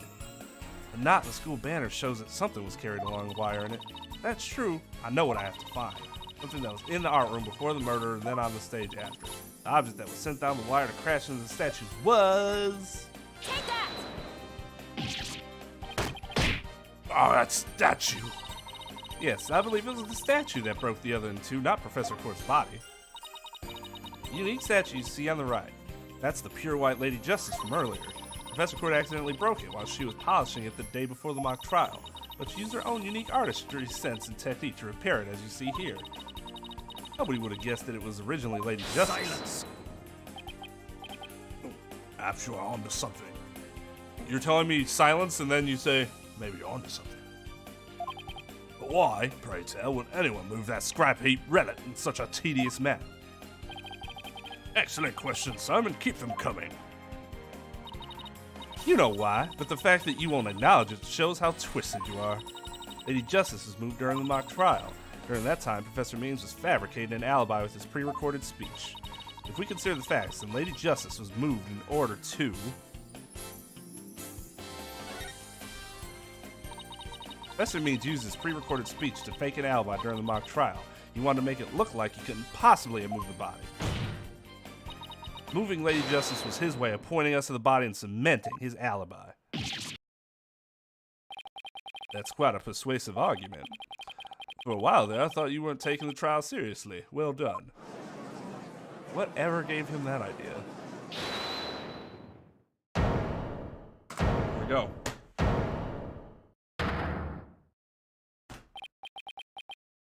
And he did it last time, too. Who fucking cares?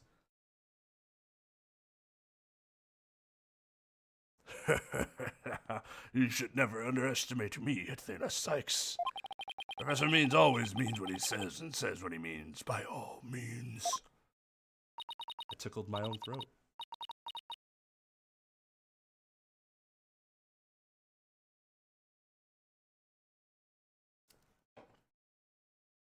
Fine then, say it already. I'm waiting. Murder occurred the night before, but the body wasn't found until late the next day. Countless students passed the stage until they met in the lecture hall for the mock trial.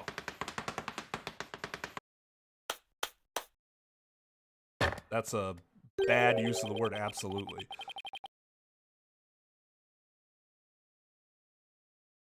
See, guys? We've talked about this, right? How, like, extra words for emphasis very frequently are used to cover up a weak argument. The body would absolutely be found. Now, let's take out the word absolutely there. The body would be found. It means the exact same thing.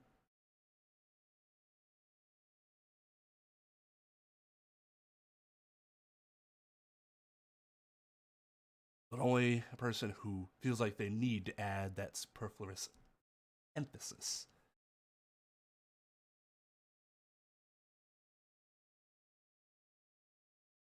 Would phrase it as such.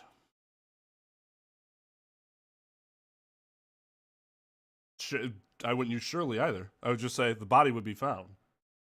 That doesn't mean anything different. Now, to his credit, it is a lot easier to say that sort of thing when you're writing something than it is when you're on the spot, right?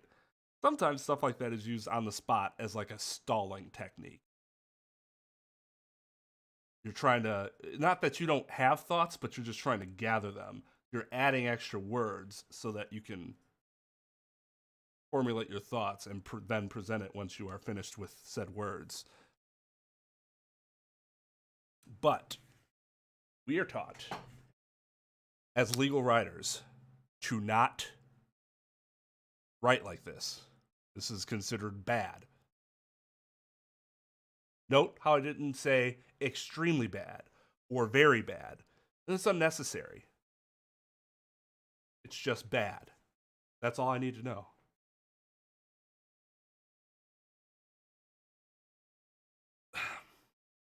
So whenever I see like a brief that somebody's written, or I hear somebody use those types of words in like trial, what's that I smell? Is that blood in the water? Fear. With just a dash of cowardice.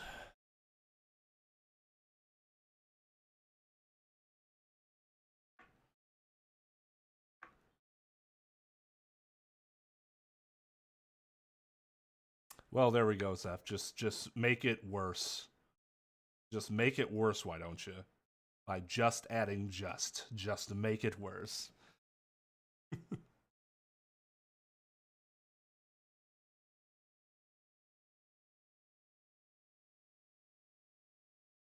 I mean, him putting absolutely there does fit in terms of like he's backed into a corner. It's very likely that someone like him in this situation would do that. It's not a criticism to the game's writing. I think the game is actually presenting this sort of thing well. But people won't necessarily know why the game is presenting it well, which is why I brought this up in the first place. Because people might see that sentence and think, oh, that's normal. Well, I mean, sure, in the land of shitty arguments, it's normal.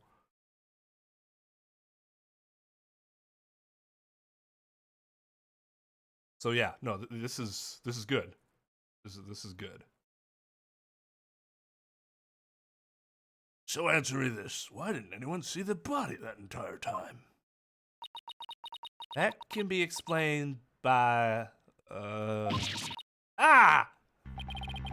victim was murdered on the stage and left there. The body would inevitably have been discovered. And of course, there is nowhere to hide a body upon that stage. This is not good, Athena. Our claim is this close to being beaten to a pulp. I know. You've come so far. Consider yourself schooled. I could not have possibly killed anyone. The killer is none other than Juniper Woods.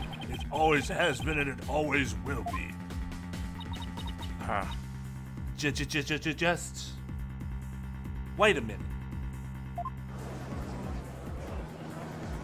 See how much worse that line is when you add just wait a minute versus wait a minute. Which of those two variants is going to make you, like, is more likely to make you respond or like pay attention? Just wait a minute? Sounds like you're begging. Wait a minute. You're demanding.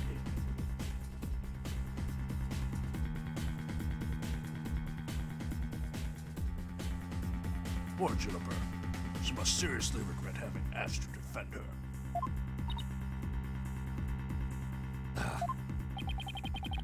Add insult to injury, you nearly had Hugh convicted of murder. Surely you haven't forgotten that little fiasco.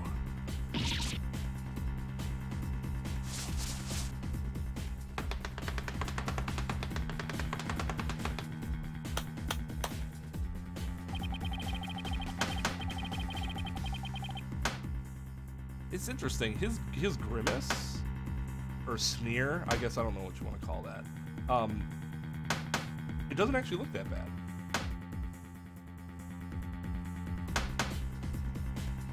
Like compared to the smile, like this all fits here a lot better.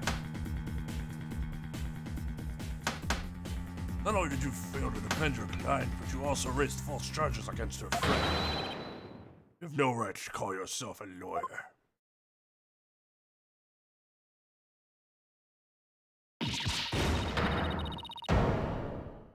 Oh, Athena, relax.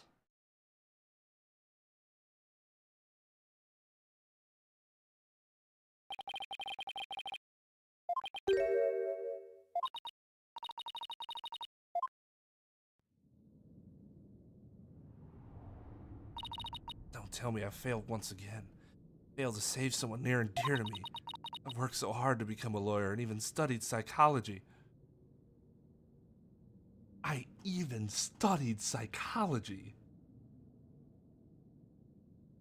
Why would I have ever done that if not but to save people? Because who in their right mind would otherwise make such a sacrifice?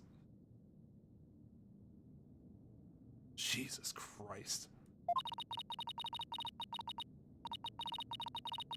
Excellent. Excellent use of the word not there. Has it all been for naught? Am I just doomed to relive that all over again? Oh shit. Oh, look at Widget. Athena, what's wrong? Breathe in. Breathe out. Breathe in. Relax, Athena. Breathe. Your soul just left your body for a second. Just bring it back in. It's not working. Everything's going dark. After all I've done, is this how it ends? Well, no. Well, for your friend maybe, but you wouldn't get disbarred for what happened here in all likelihood. But, you know, I understand she's having a little trouble seeing past that.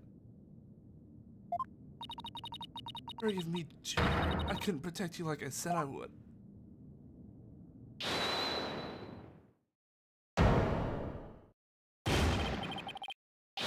You leave Athena alone, man. She's the one who saved me.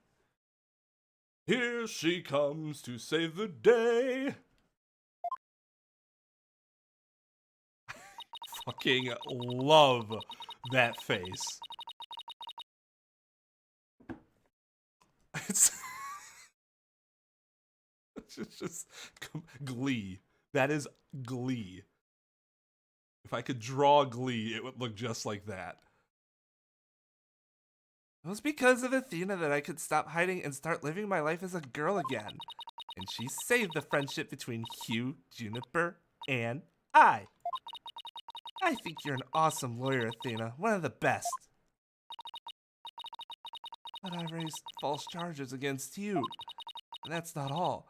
I've done some seriously unforgivable things. Phoenix has brought some false charges before. I didn't see him bitching about it. Ooh, this is cool. I like this.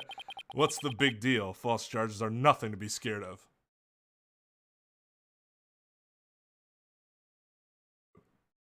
Okay, but that's taking it probably a step far.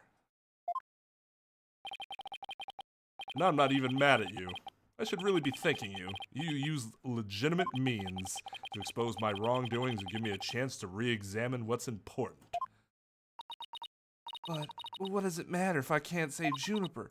I mean, the whole reason I've come so far is... Oh. It's not over yet, Athena.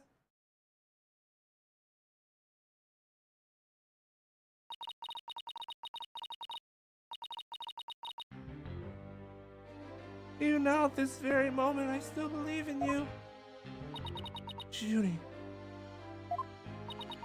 I know you better than most people, Thena, even though we haven't talked in years. I know you've never surrendered to the dark age of the law like the professor did. Thank you, Junie, but I feel like I can barely breathe. I don't know what to do. Silence! Here's a Xanax. Like, seriously, this will actually help you in your time of panic attack need. Stop your bleeding this instant. You look an utter fool. Says the dude who looks like a fucking skunk. Prosecutor Blackwell. There is one who awaits you, is there not? And that is the reason you have studied so very hard. Are you prepared to give up on all you have worked for thus far? It would not do to have you disappoint you know who. I...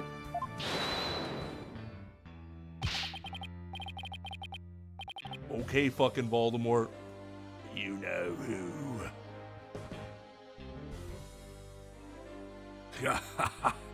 Wasting your time. You have nothing on me. Look at how I spin this basketball like a globe-trotter of Harlem.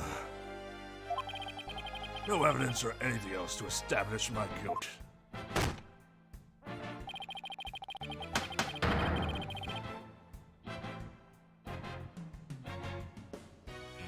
Well, they did the cool thing, like that effect in anime is really, I mean, it's not only anime, but anime does it particularly well. Where they like the light, it's like the light is taken from your eyes, and that looks like you have lost your soul. Like, it's really nice effect. You are helpless before the might of lawyers, for whom the end justifies the means. Objection! Don't worry, Athena, you're doing fine. Truth will always win. The truth always wins against people like him. That is not true. But Apollo, what am I supposed to do now? Listen, all you have to do is take a deep breath and look back over the entire case. There's truth to be found, and there always is. You're sure to find it.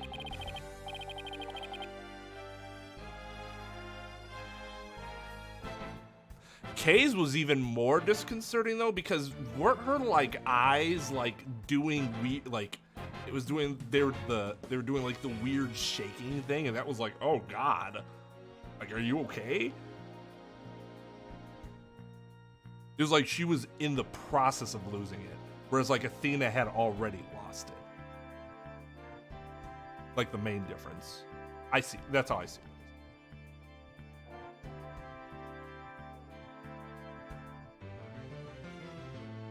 Like, seeing Athena like that was just sad. Like, damn. Damn. You saw Kay like that, you kind of flipped. Holy shit. Relax. Now, let me see your smile. Remember what Mr. Wright said? The worst of times are when lawyers have to force their biggest smile. I fucking hate that corny ass line. It's not wrong. It's a principle you need to learn. Like, for the sake of your client. But god damn, is it fucking corny.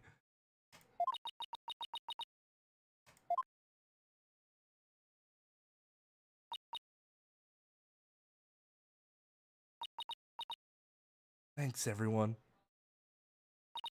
You don't have to worry about me now.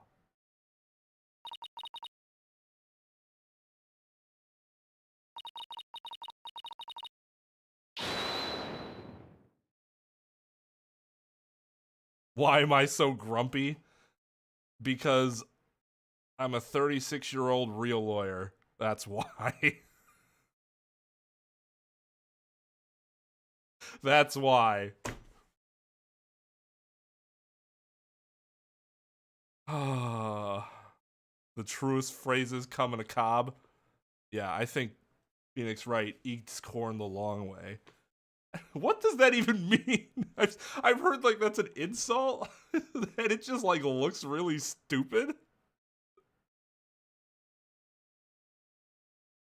I'm like, what? Wait, so you take the you take the corner? Wait, what? You like go like this, or is it that you go like this? Oh, does it mean sucking a dick? Okay. In that case, you eat corn the long way. You go for it. You enjoy that corn the long way. See, I thought it meant something like you do something that's like you make it more difficult than you have to because you're, as opposed to like an actual sexual euphemism. But thinking of a corn on the cob, I should have just put the, phallic, and I should have just assumed.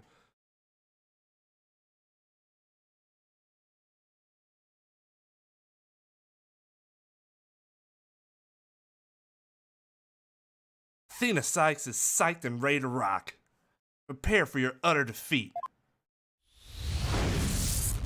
Oh, yeah, here we go. Professor Court wasn't killed in the art room. She was killed right where her body was found. We know because there wasn't any time to move the body there from somewhere else. It means the body had to have been hidden somewhere on stage until it was found. Let's think along these lines and see where it takes us. First up, when did Professor Means remove the body from its hiding place? Well, let's see. What was he doing right before the body was discovered? He was using that span of time to fake his alibi. Span of time his fake alibi created to move the body to where it would be more easily spotted. Therefore, the only time Professor Means could have removed the body from its hiding place is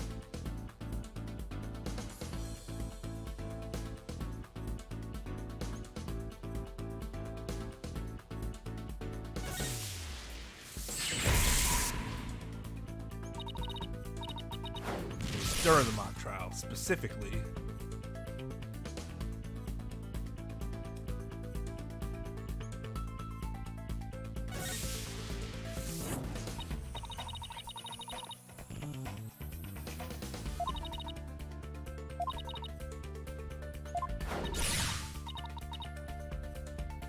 Oh, do they consider the speech during the mock trial? That's why I didn't pick this, because that's weird. The speech is technically pre-mock trial, but it went like pre-mock trial through the mock trial. Okay. It's not a big deal. During the mock trial, specifically during the speech. Professor Means moved the body to an easily seen location during his long pre-recorded speech. The professor also moved something to the stage that wasn't there before, specifically the stage.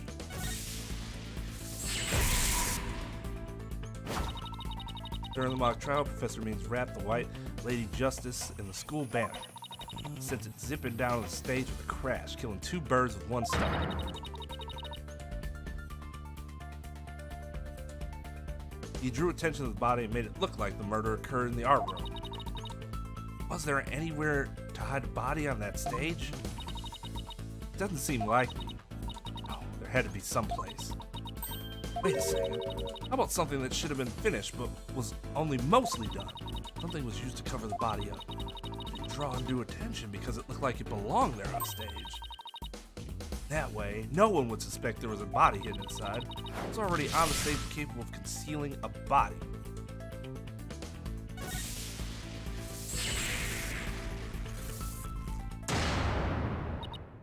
Oh, I know. Mr. Wright statue was never actually finished. The body was wrapped under some cloth to hide what was really inside, cleverly disguising it as the boss's statue. And that is why we didn't have enough to put it together. Unlike Clavier statue. So I'm still gonna have to wait till the end of the game to say for sure, but I will say that she has the building blocks to be more interesting of a player character than Apollo.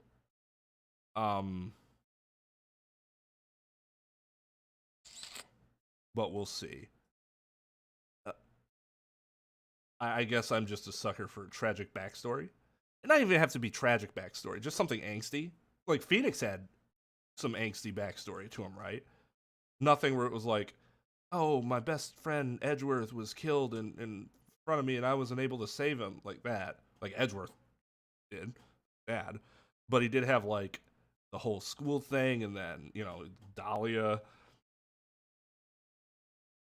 Athena has something going on. We'll find out what that is. Apollo had sort of a tragic backstory, but he didn't really... It's not a part of his character. Like, with Athena and Phoenix, those two things were integrated into what their characters were, their motivations. Whereas Apollo's backstory is almost sort of like, I don't want to say it's just slapped in there, but it, like, when the reveal happens, you're like, oh, okay. Sure. And not that I don't like Apollo. I do. I think that the other two are more well written in that way. So far.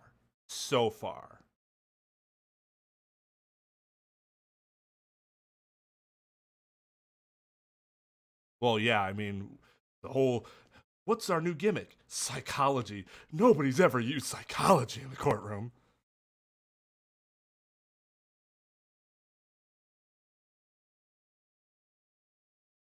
Yes.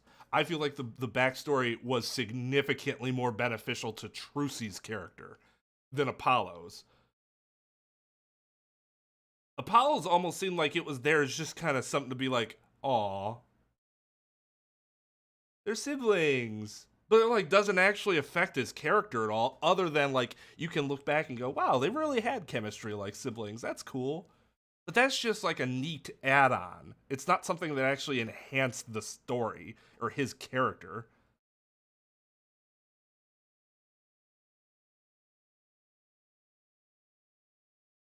Yeah, it's like a side note. Like, again, it's not bad. I'm not saying it's bad. I like it. It's just, as insofar as it was written into their character, it's not as well done as Phoenix or Athena so far. Things could definitely change. Obviously, I have not completed the game, so. Cleverly disguising it as the boss's statue.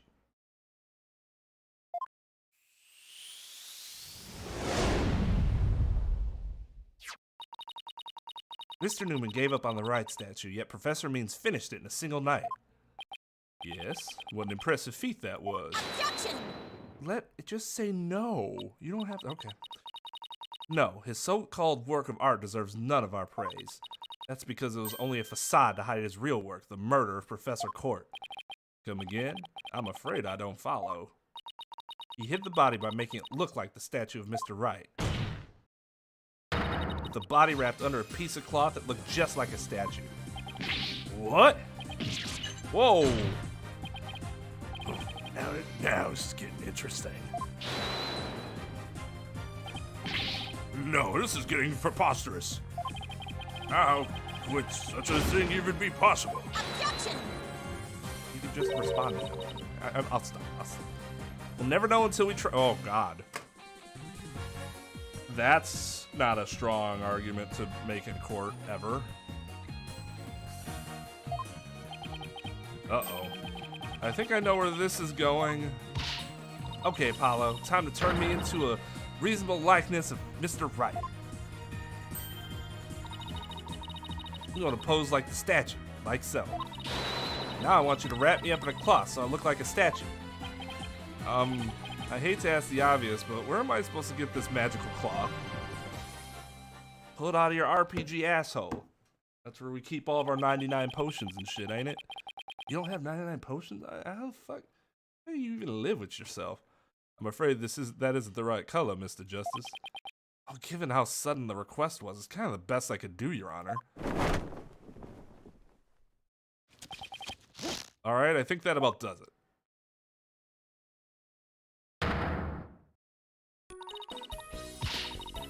Well, what do you think, everyone? Do I look just like a statue of Mr. Wright or what? This actually isn't, so the you never know until you try line was really, like, super lame. and like cringeworthy. But this is something I could see an attorney attempting to do and a judge allowing it.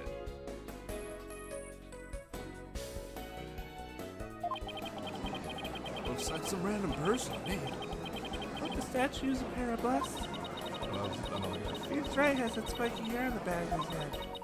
Forget the hair. The statue's head is way bigger than your average person's anyways. Gotta hand it to me for trying anyway. Wait, that's it, the hands.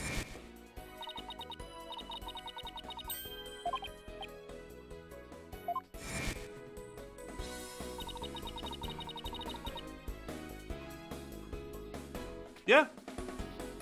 I mean, this isn't...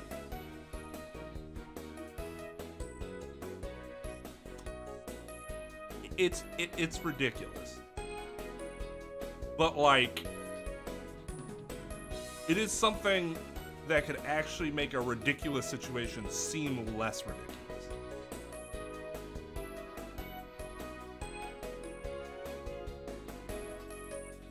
The marks on her wrist indicated she'd been tied up. Paul, tie me up in a new pose. Wait, you're not into this kind of thing, are you? What? No! Besides, it's your idea. Just tell me how to tie your hands already. Professor Court's wrists were tied together. I can't help but think that's related. How should I arrange myself to match the shape I want, given her hands were tied?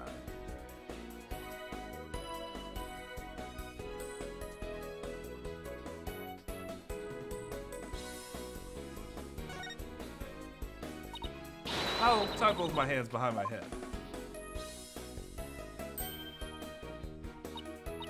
See, this makes it possible to fake the spikes on the back of Mr. Wright's head.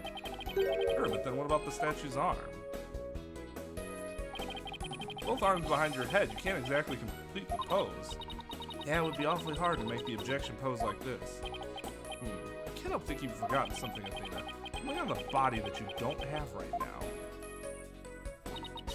The victim's body had that I don't. A fucking arrow stuck in it?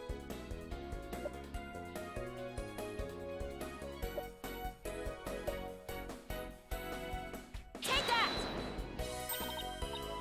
Oh, right. There was an arrow sticking out of her side. Hey, Apollo, take that and plunge it into my side. What are you, crazy? Then go get some duct tape. Rapido, Chanel. Alright. I don't need to know other languages. There's no bossy when I hear it. This fucking guy. A fatal arrow to the side. Spiky hair created from two hands. Masterpiece in the making. Now cover me with that cloth.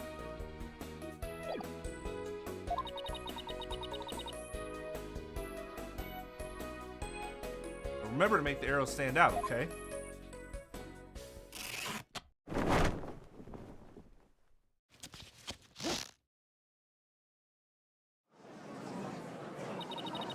Dude's head is gigantic.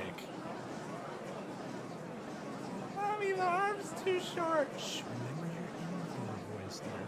Why did you bring a random fucking child to this court proceeding anyways? Nobody's buying it. The arrow's nowhere near long enough. But what else could you use for the arm? Don't give up there. I must commend you. If only for your spirit and determination. Of course she's not giving up. After all she's put me through, she owes me an explanation, and one that makes sense. Now, disappoint me again and the penalty will be doubly painful. Yikes, I guess I'd better get it right this time. Think. Professor Court was murdered when she stopped by the stage to see Professor Means. It wasn't premeditated. It must have used something else close at hand in these little rooms. I'll show me those stage setup photos again.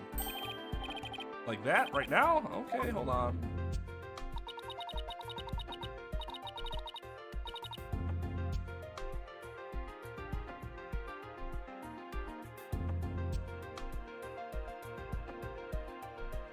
Please be in this. Please be in this photo. It just has to be.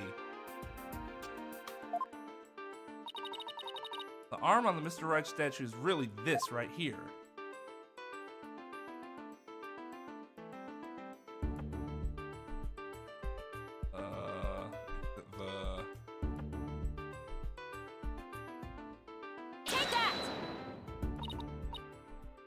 Got it. I know what he used for the arm on the statue of Mr. Wright. It is absurd. There is no such thing in this photo. Don't play dumb with me, Professor. It's the staff you have right there. The staff is the spear of a great legal warrior. Whatever, just hurry up and lend it to me.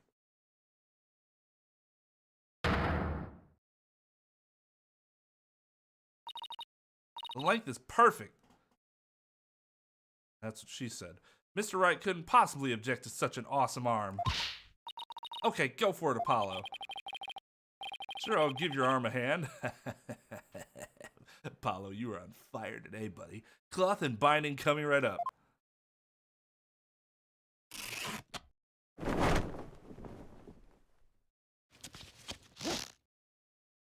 Objection!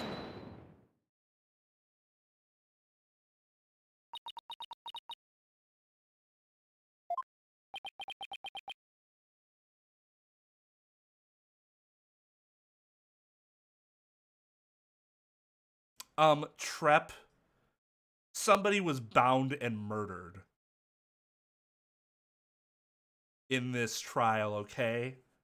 I think a bondage joke would have been in poor taste. Jesus Christ.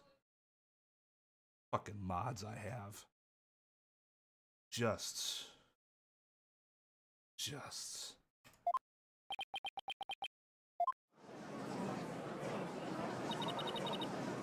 It's Phoenix Wright. Look, it's that famous lawyer. That's definitely him. I know that pose anywhere. We did it, didn't we?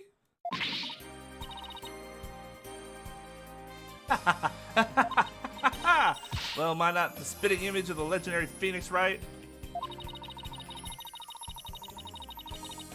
The man who will bring us out of these dark ages and into an era of brilliant golden light. Golden light, all I see before me is a pink specter of a man. That's just because Mr. Wright likes his statue. He's positively tickled pink.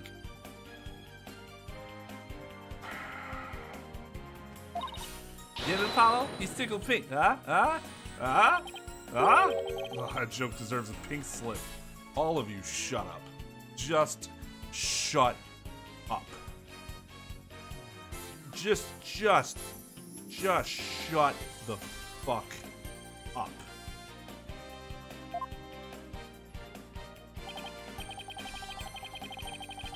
It seems the gallery is quite impressed with the defense's sharp thinking.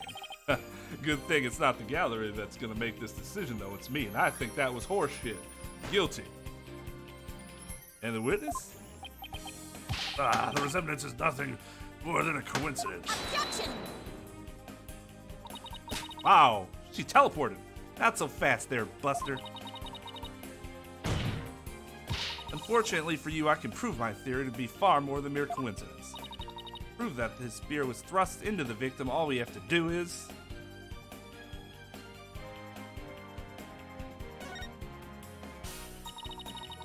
He'd assume the victim's jagged wound came from the arrow being forcibly shoved in.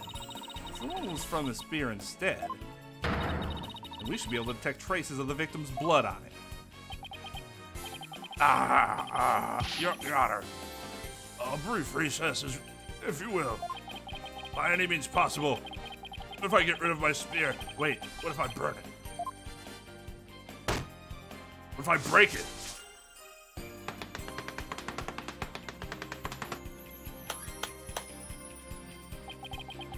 If I do that, I'll be found innocent.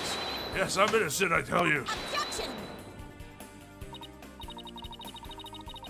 Surely you don't expect us to take lectures from you now. Now, I ask you in the gallery. Help me decide the professor's fate. Actually, no, that is not how this is going to happen.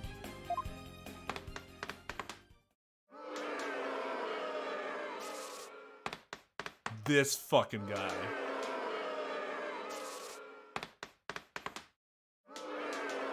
What are they throwing at him? Paper? Oh, his fucking face.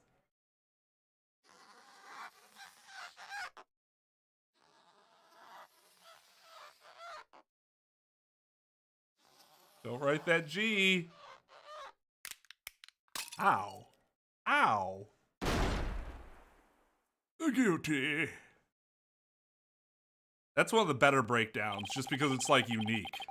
Instead of just somebody going crazy, like, there was actual interaction.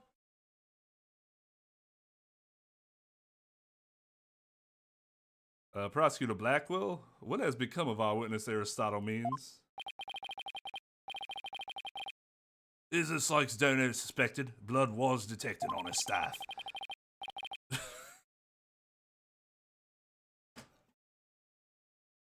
It's too late. It's too late at night for those fucking jokes, man. That one wasn't even a joke.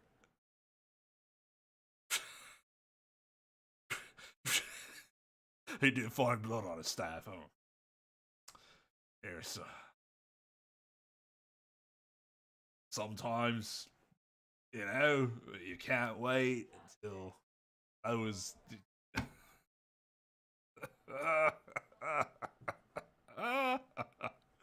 Oh, but Trep, I'm a streamer. Of course I'm gonna mention it. God. You know, if I just didn't mention things, how boring I would be. He has admitted to this heinous crime, all of it.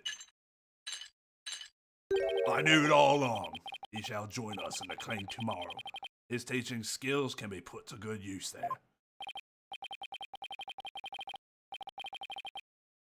Oh. Also, sure. Great. He'll teach felons that the ends justify the means. So much for rehabilitation.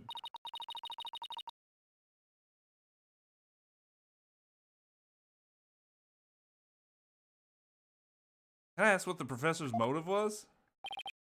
He could barely make out a word he said on account of his shattered teeth. One of Blackwell's fellow inmates was once a surgeon. Why not a former dentist, too? I eventually added and put pen to paper. Turns out Professor Means was the one taking bribes. The victim had suspected him after a report from the class snitch. That led her to question him at length the day of the killing, right there on that stage. The result, a heinous crime that was brought before this court. A fool like Newman had come to know the script's contents via the victim's note. It seems he came up with a plan to stab the victim with her own awl in order to make the killing look like a one in the script and thus frame the defendant. That's really fucking quick thinking. That scrap of paper with Hugh's name had the same mark as Professor Court's planner. Yes, about that. Those planners are bestowed upon all the students graduating at the top of their class. I knew they weren't the only ones that there wasn't only one person with that fucking planner. Really? So then... Indeed. Once upon a time, Professor Means was also wore the same notebook. Handwriting is being analyzed now, but like as not, the scrap belonged to him. This too was evidence of the bribery scheme that the victim had obtained. Now that Constant's court was clean and that only Aristotle Means took the bribes.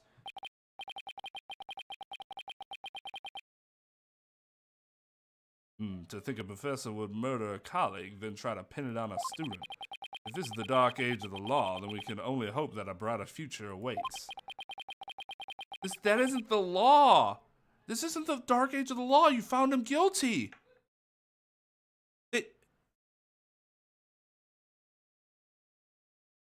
I'm about to have a breakdown. The first step is to hand down my verdict for a promising young lady. This court finds the defendant Juniper Woods not guilty.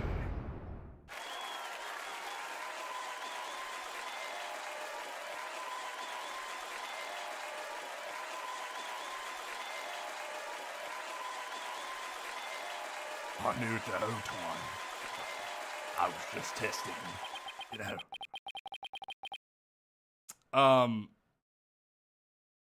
Yes, they could have. It was on our side's, like, fault for not even thinking that they could have been different. Like, if we don't bring it up, it's not gonna, you know. I mean, it's obvious now. Look at how they...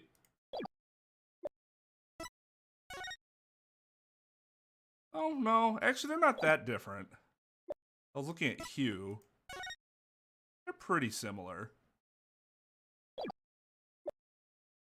But October. Well, she didn't write October. Yeah, well, they weren't that different. Like, I could see there's, like, they made it different enough. But it was still... Yeah, even the twos were similar. What was the other thing I was looking at? One's a little wider, I guess.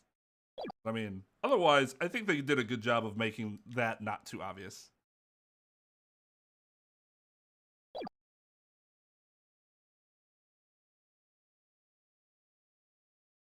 Because they did the right thing and lost, Coulter. I wish you all the best on your road to becoming a courtroom judge. Hopefully significantly better than me. That's actually a good call, Diego. Because that's never good. We will need young people like you. If we ever hope to restore the law to its former glory. What am I missing here? What am I missing here? They found the person that did it. They found the person that did it. The law is working the way it's supposed to. I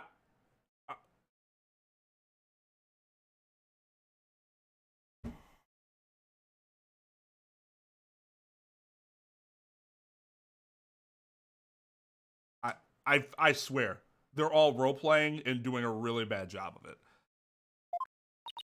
Yes, Your Honor. I'll work as hard as I can. Maybe one day I'll be able to work with all of you to make a difference. Or maybe I'll just live up in the woods in the mountains and sniff sunflowers all day. Proudly serve Professor Quart's memory. Do not let our death be in vain. Okay, murderer, relax. Sure there's something behind him. Otherwise, that's... Fucking hear that from him. That's... Okay, well. At least the game acknowledges it. That's the last thing I expect to hear from him today. Court is adjourned.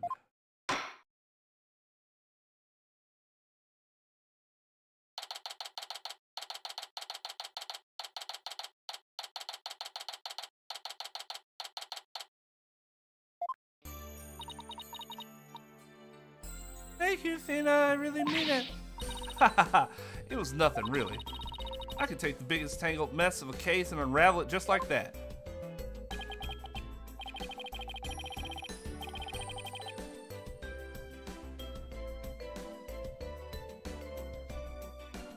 God damn. Look, carnage in the fucking chat right now.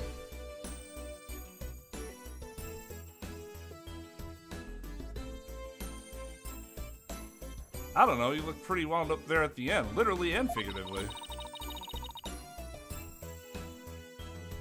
What the fuck? What is happening?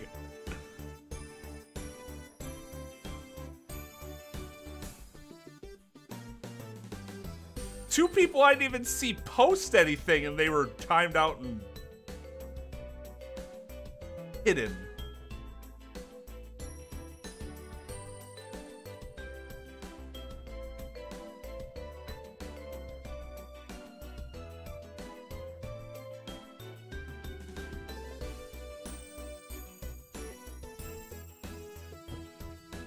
Stop trying to be clever. You guys think you're a lot more clever than you really are. I bet if I say this, he won't get it. I've trained the mods to go after that type of bullshit. Dark Age of the mods.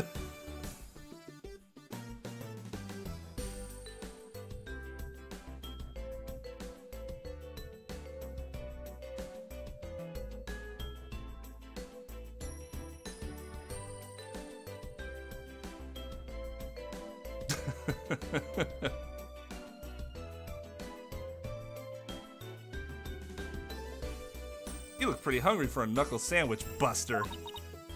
Hi, I wanted to thank you too, Apollo. Don't mention it. The way you were always there for Athena when she was in a bind. And at the detention center where your smile gave me hope when there was none. It was like the warm rays of sun shining down on peaceful woodlands. I think you're an absolutely amazing person. Thanks, Juniper. That means a lot to me. Oblivious? But I still have lots of work to do. I can't wait until we see you on the judge's bench. I promise you'll get there someday. That's fine until that day, I'll keep knitting or sewing this, or knitting this. Guys, I've got some big news. I mean, this is huge. Oh, am I interrupting something? No, it's okay. It's just a fucking victory celebration here. But sure, yeah, give us your big news. I'm sure it's better than, you know, my friend being found innocent of murder. The school festival. It was supposed to have been canceled after what happened, but That is not big news. We just got a call. In memory of Professor Constance Court, who worked so hard to make it happen, the festival is being extended one extra day until tomorrow. Really? That seems really unnecessary.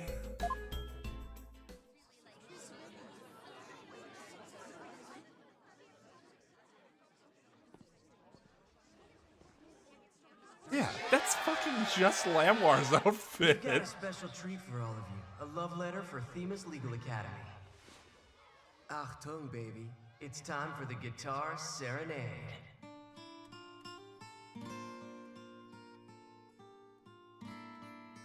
What?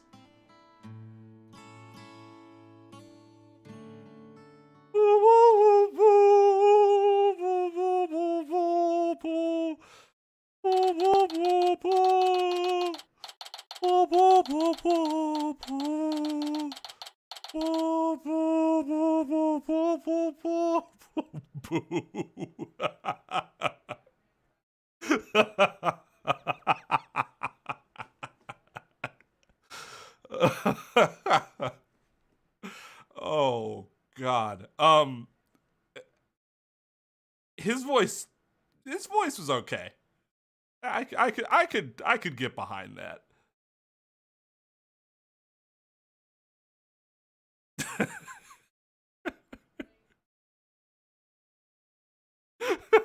Yeah, let's not have some other blind guy who's not blind shoot a revolver that apparently only the most trained people can shoot without hurting himself, and then actually hitting while he was blind, but not actually. Oh God.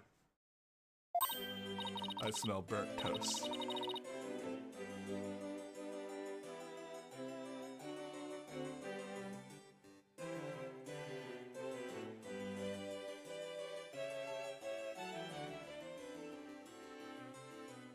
Oh no, yeah, and I never thought he had an accent. Because I didn't think he was German. I just thought that was just like his thing.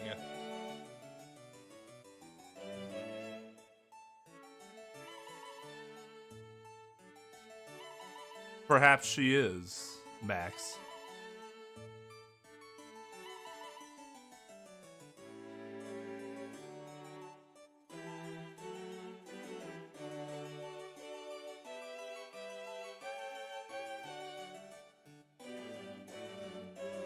Wow, that was so much fun. School festivals are amazing. see, I think you and Robin are getting a little carried away. Ah, your singing voice, Juniper, it could melt my heart. Mr. Wright, thank you for that training seminar. Just remember, the objection pose is all about attitude. Oh, and congrats on your mock trial win. Although Robin had you for a while there. I did, didn't I? But I'm just glad we're back to how we used to be thanks to Athena. You know what? I think I'll stick with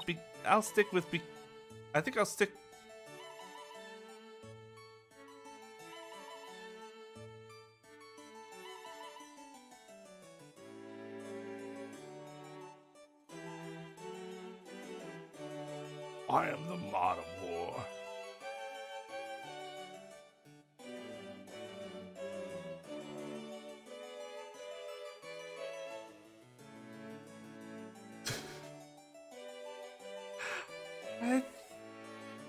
You know what? I think I'll stick with become a prosecutor after all. Everybody's like, what? I'm going to make up for my mock trial loss by winning the real deals in court. Mock trial loss? What loss? Wait, did they reprise the trial and he won? Motherfucker. Does this mean it's really gonna happen? Juniper! There's something I've been wanting to say to you. Huh? Oh! Is he gonna do what I think he is? Juniper? Can we still be friends? You know, best friends like we've always been? Huh? Best friends? Dude friend-zoned her! That's a twist.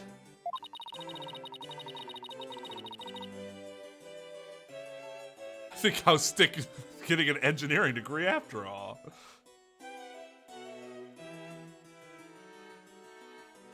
You weren't you going to profess your love for Juniper if you won the mock trial? No, I was going to confess that I'm not a genius and that I'm really 25 years old. But you already dragged it out of me during the trial. Whoops, a doodle. Listen, you too, Robin, Miriam. I'm here too. Miriam's got this tactical espionage action stuff down to a science. I've been thinking, it's up to us to put an end to the... It's up to us to put an end to the dark age of the law if we can. Let's all work together to usher in a new age where winning only results from the truth, and the end never justifies the means. Count me in. I wouldn't have it any other way. Is that a yes? Okay. Best friends forever, huh? No matter what anyone says, nothing beats true friendship. I don't know, Apollo. Have you had sex before? Boy, I tell you. I don't know. It's a strong statement. If your answer is no. You bet. What about your BFF, Apollo? Aren't you a bit old to be using that word? Apparently, that is not the case these days. But yeah, he's the best friend a guy could have. Which reminds me, we're supposed to meet up and gossip about the new girl in the office. Hey, no talking about me behind my back. So, what kind of guy is he anyway? Well, if I had to describe him in one word... And so, after some slight arm twisting, Apollo promised to bring me to meet his friend. Unfortunately, that promise fucked something. Not long after, their friendship was mercilessly severed by fate. And the bonds between us began to fray and unravel as well. Wow. Holy shit. Sorry, but I'll be taking a leave of absence. Even now, those words continue to ring in my ears. The discord in our ever-cheerful Apollo's voice made him sound so cold and distant. Why, Apollo? Why? Why would you leave us all behind? Hey, there we go. Some interesting Apollo stuff happening. Let's go. Let's do it. Yeah, right? Banner, dog. Fucking banner.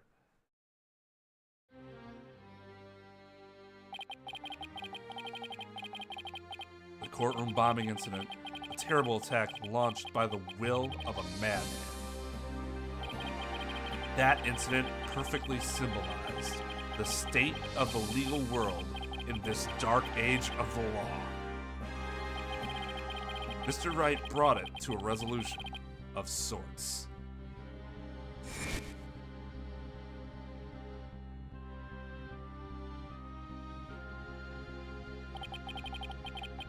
Ted tonight was discovered to be the one responsible for the bombing.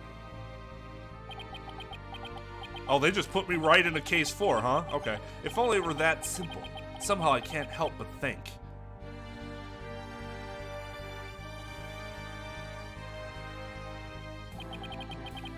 That there's a darker influence at work. Stop using the word dark. One that's lurking in the shadows, waiting. That's why I want to review the trial that was taking place when the bombing occurred. After all, I've got more than a few personal stakes in it.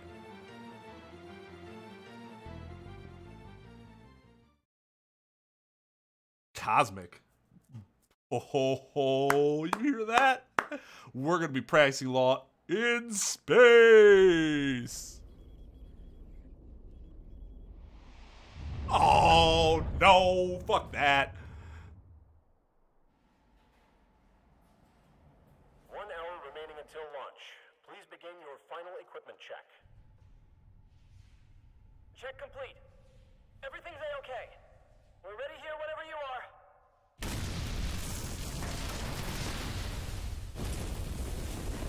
When a space shuttle exploded, it was truly the dark age of the law.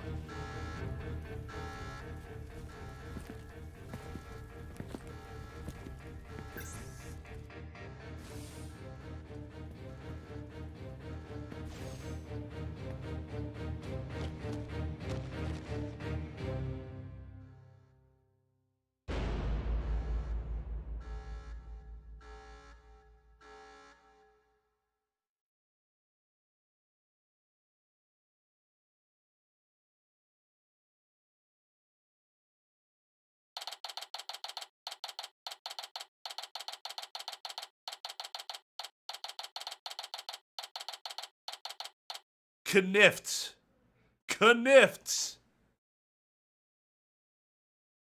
Yeah, somebody was an imposter, Jesus. Time for another trial to begin. This one is different.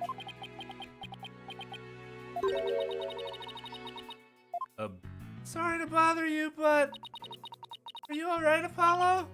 Was I making a scary face just now? Oh, hi, Juniper. Yes, I'm fine. I was just doing my chords of steel exercises. Now I'm all ready to go. No, I was actually gonna stop, but they gave me nothing. They gave me nothing from that. I want something to titilize me a little bit. Like, oh, this is coming. This is something you have to look forward to. Right now, it's like,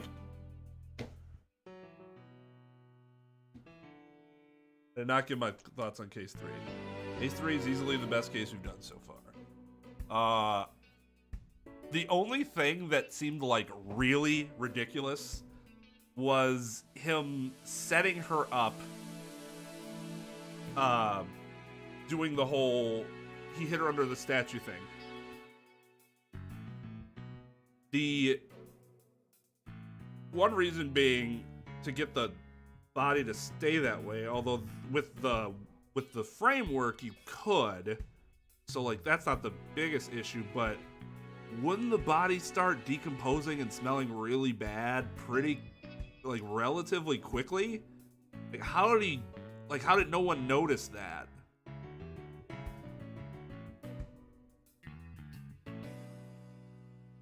That was weird.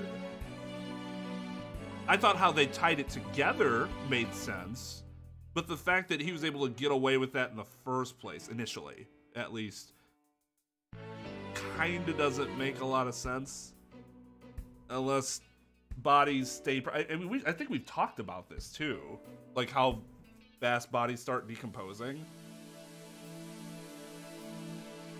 Like, okay, so it had rigor mortis. Would he have even been... Well, no, she had just died.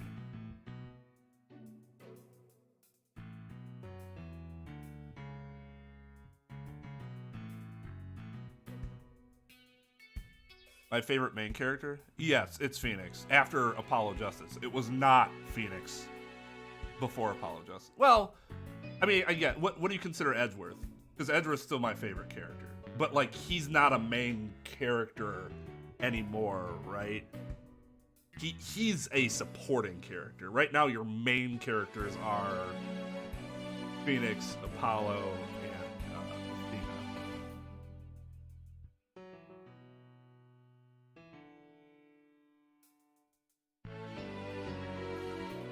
I do agree that they didn't dig into like the depth of that the repercussions of something like that and how it can actually be used in like a way where you're like, huh, that actually kind of made sense. Like, it would have worked better if they actually kind of made Means a sympathetic character. But you're right, they made him just strictly evil. Because, like, what if Means did something? Like, the Great Ace Attorney did it really well with, why can't I remember his name all of a sudden? Gregson. Like, dude was a bad guy in terms of, like, he murdered people. But also, he only murdered people who, like, gamed the system and just tried to bribe their way out of, like, you know, having their murder charges taken care of. So you're like, morally gray. And that would have been a good character to you. But Means did not have that sort of depth. On the other hand, one of the reasons you were able to do that with Gregson is because you had him built up over a whole game and a half at that point. You had Means in one case. That makes it a lot more difficult to write villains with that much depth when you've only seen them for one case. How many villains have we had that actually had any depth to them? That weren't just like flat characters?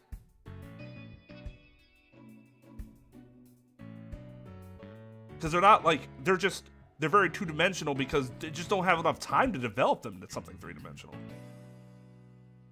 All right, later, Donnie.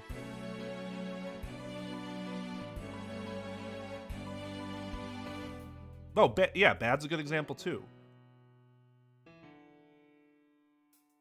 So, like, I agree, Maxim, with your criticism, but I still think the case in a vacuum was good.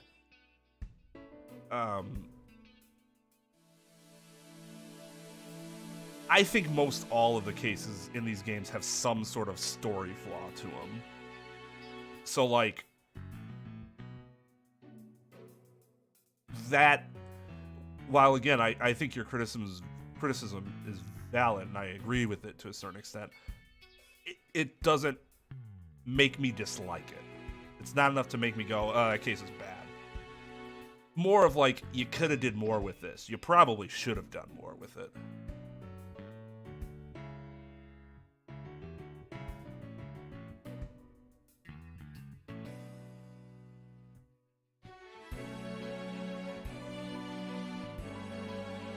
Yeah, and I mean it's just a matter of how much time you have. Like you do have to like keep in the context in that these games until we got to Great Ace Attorney,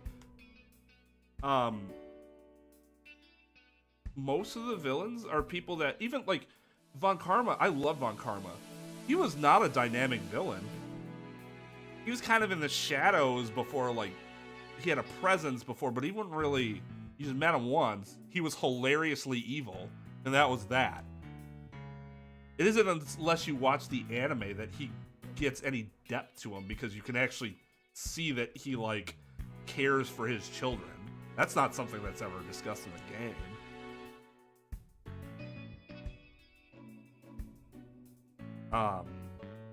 But yeah, the characters that end up being the best are the ones that have more time on screen, in terms of, like, they're dynamic characters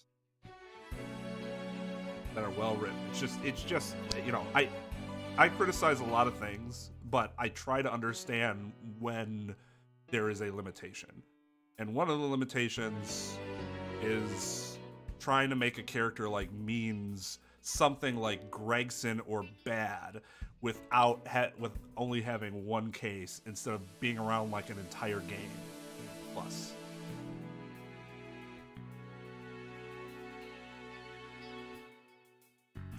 those are also the games with some of the best stories that are told.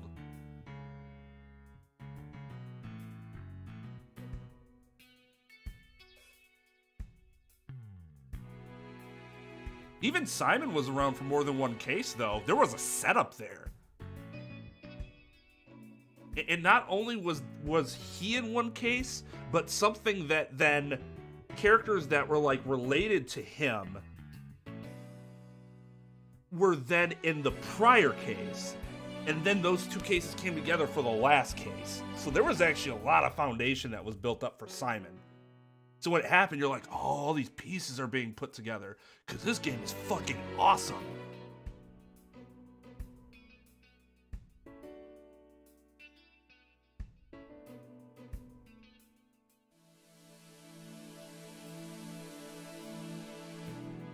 No, yeah. Simon Keys. Or as I know him, Tommy Wiseau. It's bullshit. I totally did not kill him. Okay.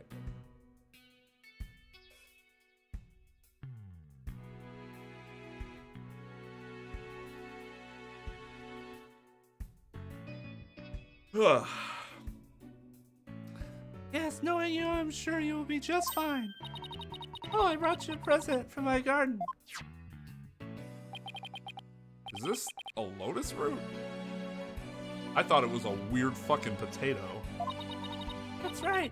My grandma says lotus root is good for your eyes. Okay. She even says that if you look through the holes, it can help you see into the future. I don't think that's true, but we'll only give it a try. It takes but a second of my energy wasted to find out that she's lying to me.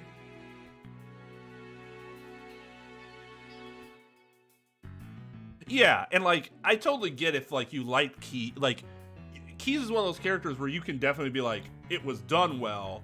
I wasn't super into it personally, but I could see that like the way everything's set up made a lot of sense, and it was done well. At least as far as, you know, story, it was satisfying within the story, but I didn't necessarily care for the character too much. There are good characters that you just won't like for one reason or another. That's, you know, which I don't ever have a problem with it.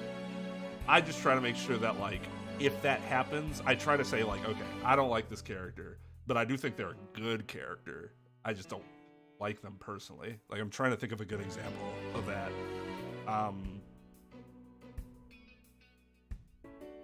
Come on, guys. I'm sure there's some character that I've shit on before that you're like, they're a good character. Twain just hates them. Don't fucking say the judge. He is the same goddamn person he's been since the first game. Do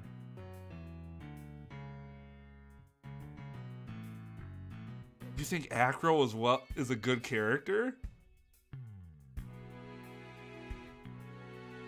Brushell's interesting. It's not even that I dislike, like, Brushell is gross. That's the problem with Brushell. Not that I think he's a bad character. I just can't stand looking at him. When he's on the screen, he makes me cringe, but that is like the point.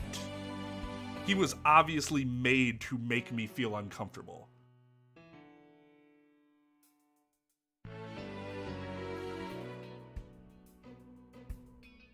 Now I feel like banning Dog for that bullshit.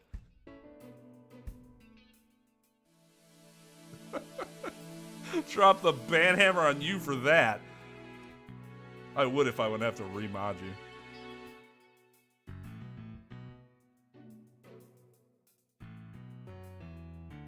Yeah, I mean, see, that's the thing. I don't think Acro was written very well, and he falls into a lot of the same problems we were just talking about.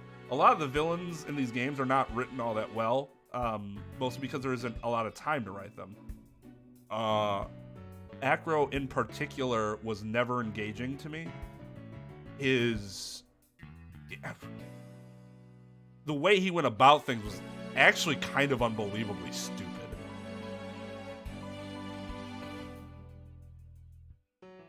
He's just lame. Like, there was nothing interesting about him. I can dislike a character and still think there's, like, let's say I could dislike Simon Keyes but still acknowledge that he's interesting. I just didn't really like why he was interesting. Mo's probably a good one. I just don't like clowns.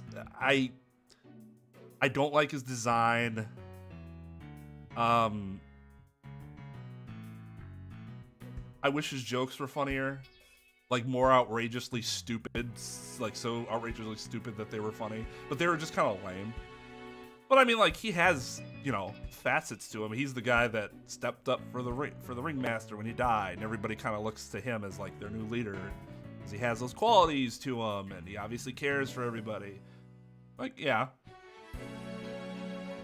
Yeah, Mo's probably one of the better examples of, like, yeah, he's probably a good character. I just don't fucking like him. Acro did feel out of place compared to everyone else in the... Like, the killer was the most, like, came off as the most boring one. How did that happen?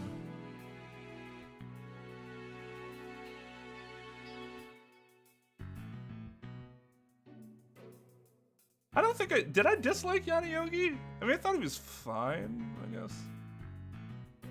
I don't remember where I ranked Sebastian, to be honest. I thought I ranked him fairly high. I thought I put him in B. Because he's a character that I like. I don't like Sebastian, but I acknowledge that he's a good character.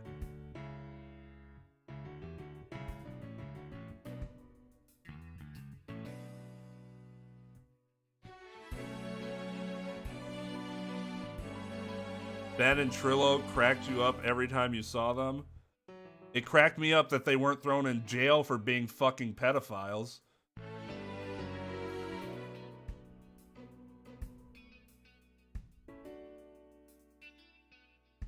Though, to be fair, Max should be thrown in for the same reason too. Although he actually looked for some form of legal consent. Even though that's also obviously dubious.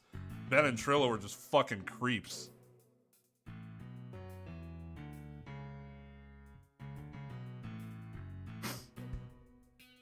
Yeah, Ben and Trillo were two of the worst, one of the worst characters. Just like, I don't think they were written well. They were cringe. They were just super cringe. I just went over my thoughts on Mo. Go back like 3 minutes and listen to me, or go to one of the tier lists. Yeah, it is. And like, it sucks because like you're supposed to like Max, and he is written that way. But then you're like, why not just make Regina of age? Like, well, why would that have been so difficult? They had to make her fucking 16 or whatever. And you're like, dude, come on, that's gross.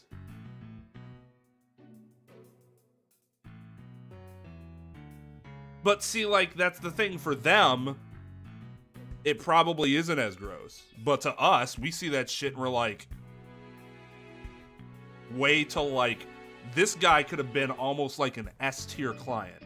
And now you've knocked him down several tiers with this one attribute that you might not think is all that bad, but we see it as absolutely disgusting.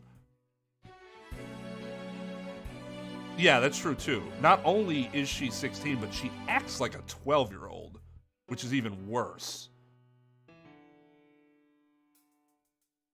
Well, they still would have been weird because they acted weird. They were just fucking creeps. Terry Falls is different. I will argue that Terry Falls is different for a couple reasons. Going back to the Regina thing, Terry Falls is the child in that relationship. And when somebody is mentally handicapped like that, that sort of changes things in terms of how the law sees it.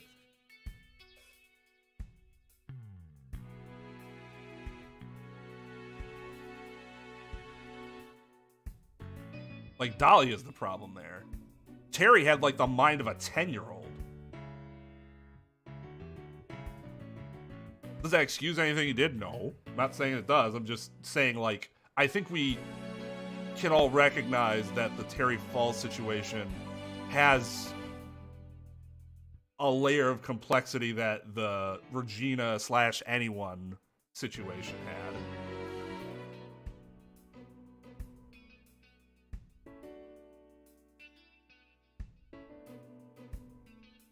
Tutor and what?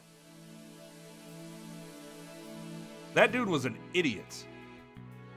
Like, what could possibly have happened where suddenly he regressed that much mentally?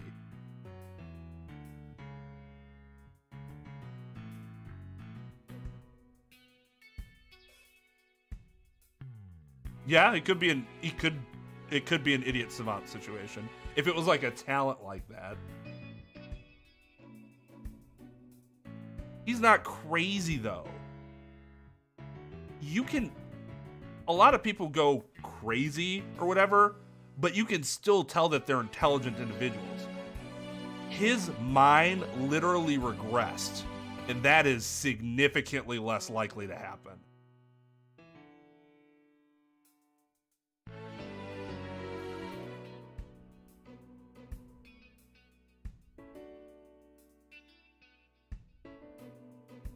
Okay, so sure, let's say that the whole thing was that Dahlia poisoned him in the first place, and that fucked him up. Was that his fault then too?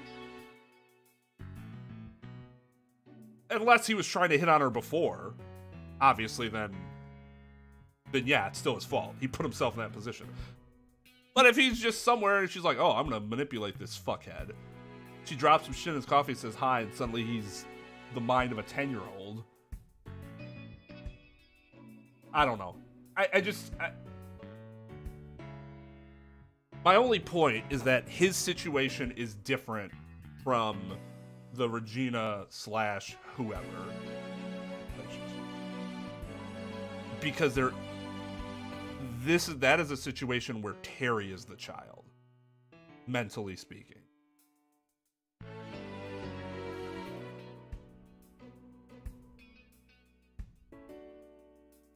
Yeah, I'm with Trep. I don't see the evidence that you're talking about. I do not see what you apparently saw. That's what that was my, yeah, that's what I got from the case.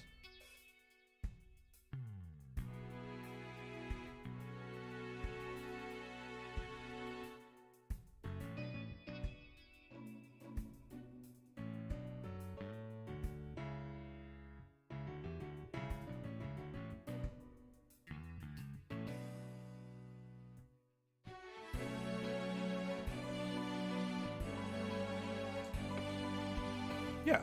I mean, that's what the Discord's for. Go for it.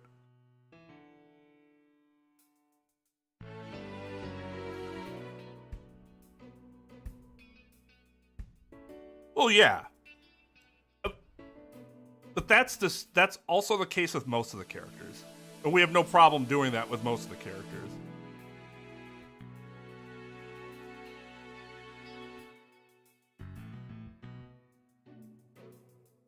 I mean, his willingness to help Dahlia, calling her his girlfriend, all that's because of his handicap. Like, that's the thing. Should that absolve him of punishment or anything like that? No, I'm not saying that. I'm just saying there is an obvious difference between his situation and Regina's situation. Terry Falls is fundamentally different than Max Galactica. Or Trillo and Ben. These are both, at least to some degree, functioning adults. The other has the mind of an adolescent as an adult.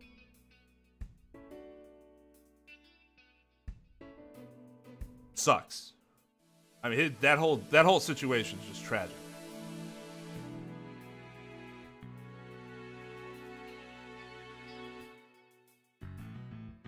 Well, that's why I said somewhat, because it is it is arguable that Ben has some mental functionality issues. Considering he has to walk around with a puppet everywhere he goes and talk, like his confidence and cockiness and arrogance can only come out through a puppet. Even though he's the one who's saying it. We all know he's the one saying it.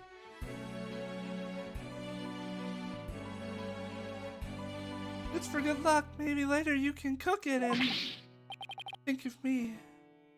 I also put some of my hair in there. But I'm just kidding. My hair will be in you forever. Thanks for this. I'm gonna have some right now. That's a terrible idea.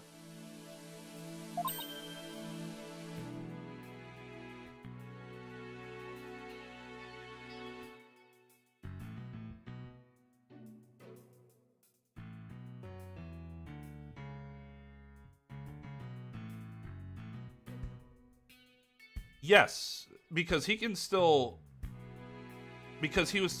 arrogant through the puppet towards other people. Remember, arrogance is born out of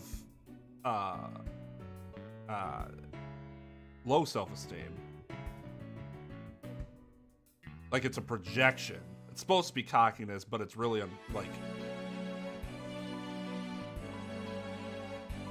it's false. Or like it's a show to some extent. And Trillo was that way towards like us.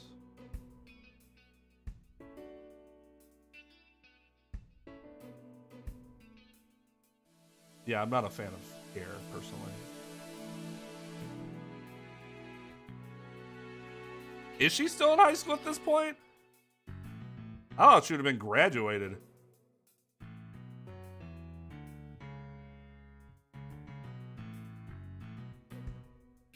How long is this after that last case? She was already a senior. Wait, I'm honest. I don't know. I'm honestly curious.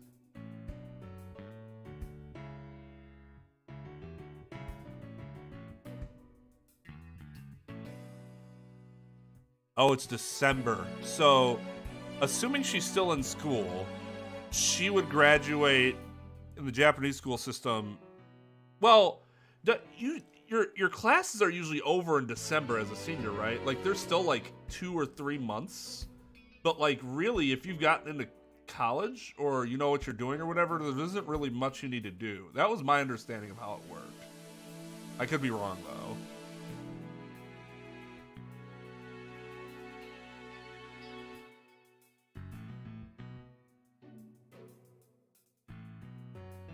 Yeah, I'm honestly not 100% sure.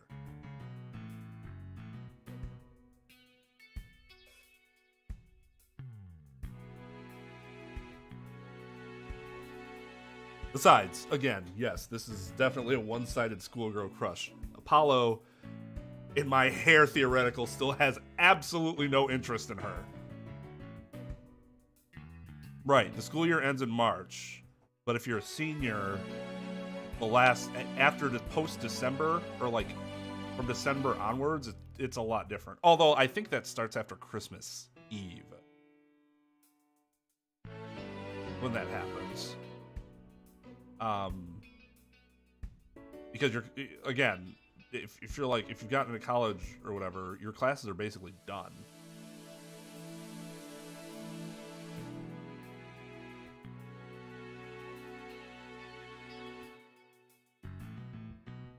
Amadeus has obviously never played a Persona game.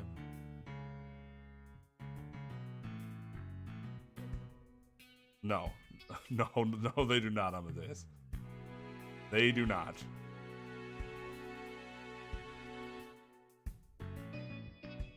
Yeah, you want a crash course on how the Japanese school system operates? Go play a Persona game. Dude, you can get Persona 3. I got Persona 3 for like $10 years ago. You just don't want to buy any of the old games. It's gotta be the new ones or nothing. It ends in June.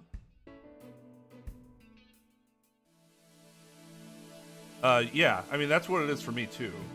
I think a lot of places in the U.S.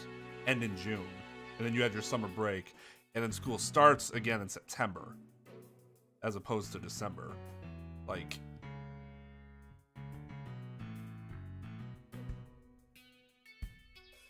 I now that I think about it, I actually didn't know there were any school systems that ended in December. I understand why that would make sense at the end of the year, but yeah, I don't know many. I can't think of a country off the top of my head that does that. Although now we know that Amadeus does it. We know that Argentina is one country that does it. Pretty sure they're all on Steam.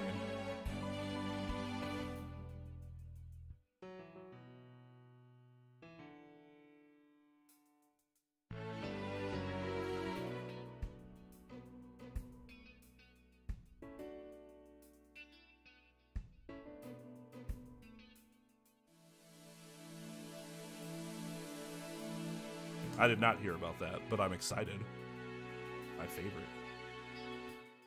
Oh my! Oh man! Kind of tough though. You can't eat it raw, silly, but thank you for the enthusiastic try. Oops, she didn't think me weird before. She will now. I've got to calm down. Apollo, I'm sorry I'm late. Good lord, relax. Hi, Fina. Junie, I didn't know you were coming today. You come to cheer Apollo on. Oh, I get it, you sly little thing, you. Fina, stop. Quit kidding around, Athena. The trial's about to start any second. Is everything all set? Oh, Apollo. When will you ever figure it out? Figure out what?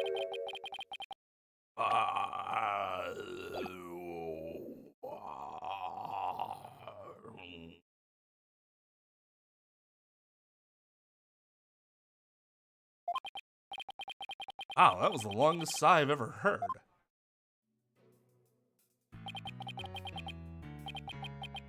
Oh, this is it. It's all over for me.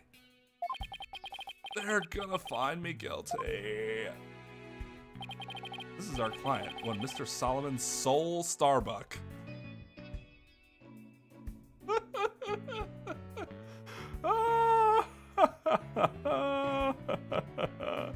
Dude's name was Starbuck.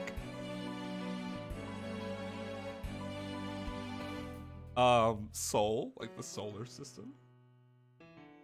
Yep. Makes sense.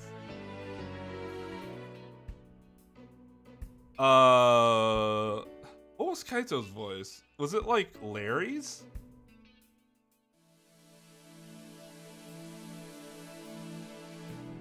His hair does look like a rocket, yes.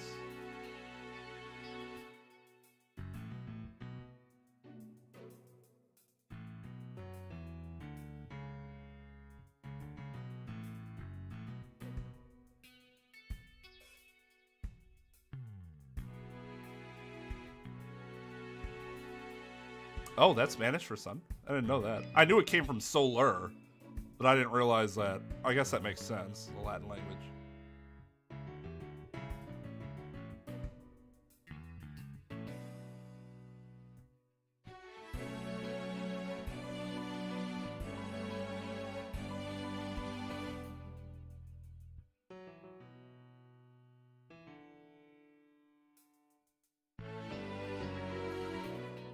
Dude, okay. I've been all about the banhammer today, but you did not just time Zeph out for pointing out that his hair is so obviously a rocket.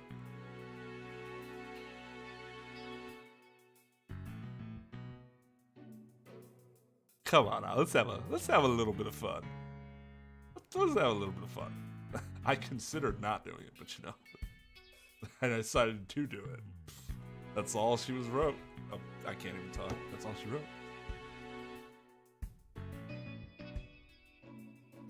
This is our client, one Mr. Solomon Soul Starbuck.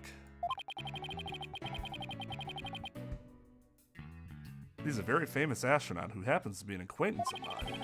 You wouldn't know it right now, but he's usually a very upbeat and driven individual. Person, individual, person.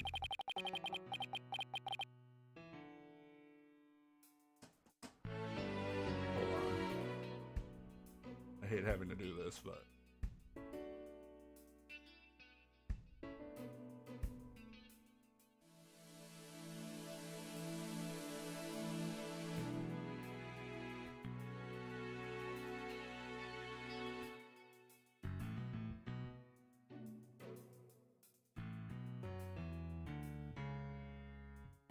Is this where I started to label everything? The Furlough Mismatch Sale is back. It's our biggest sale of the year. Hear that, Mismatch everybody? on the outside, the same Furlough Furlough long-lasting... Mismatch sale.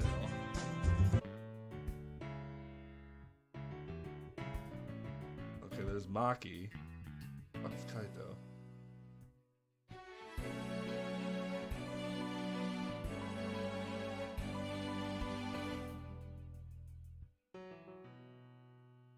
Oh, there we go.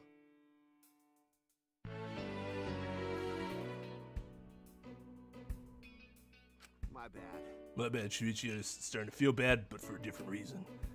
I'm gonna get some fresh air, so I'll leave this to you and Makiro. Of course, the one Kaito I find is when he's fucking coughing up blood. So I do kind of a serious voice like this. Because I'm coughing up blood. It means I have to be serious. Because I wasn't serious when you're coughing up blood. So it's basically the Larry voice.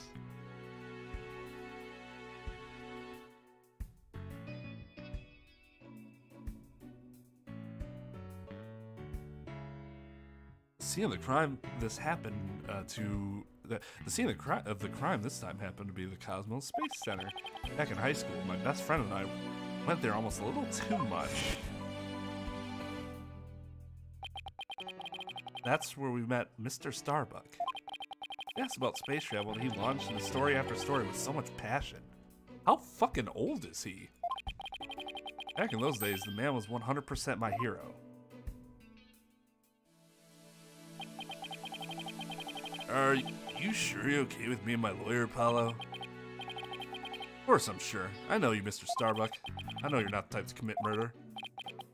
Even if it was to my best friend. Thanks, but... I was supposed to be in space right about now. Oh, Kaito, because of the space thing. I didn't even put that together at first. Good job. Who recommended that? Zeph? Is that Zeph who asked for the Kaito voice? Yes, it was. Even less reason for Zeph to have been timed out. Disappointed. He's so depressed it almost seems like an act. Well, I'm just getting called off must have been a huge shock. I'll probably never get the chance to go into space again. Don't say that. Don't stop believing. Besides, you just have to go into space again. Yeah, I don't think I could face Clay in the afterlife if I just rotted away in a cell. Clay Terran.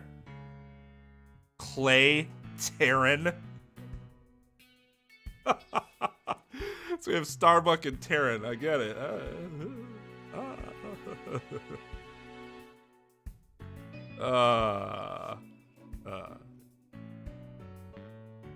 He's a cool looking guy though. I mean, he's dead, but you know, still look cool.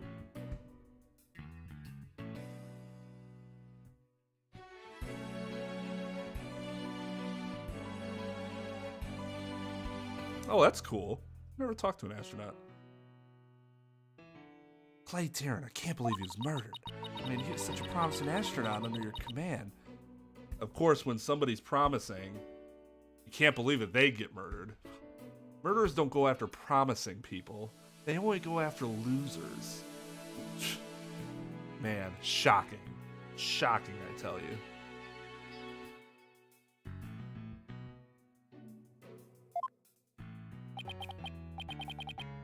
Yeah, he was a good guy. Always there to pick me up when I was down. No one loved life as much as him, that's for sure. He was always so full of energy, telling me, "You're fine, Mr. Starbuck." Ah.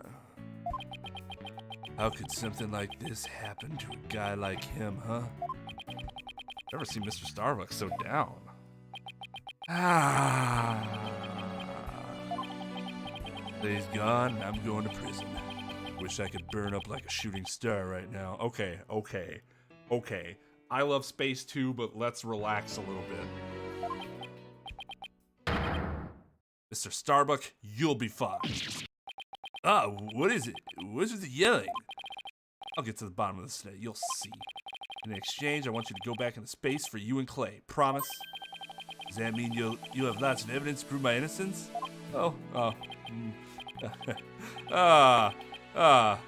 Don't you worry about that. We didn't get to investigate the area as much as I'd like, thanks to the police. I'm done for. I'm a goner. Everybody thinks I did it. That's why you have been charged, yes? Thought I was gonna soar like a comet, but I'm just gonna crash like a meteorite. Dude, shut the fuck up. Let me tell you guys, I love space. I sub to like 7 or 8 space channels on like PBS Space Time and shit like that on YouTube because I just can't get enough of those videos and feeling existential dread. This is ridiculous.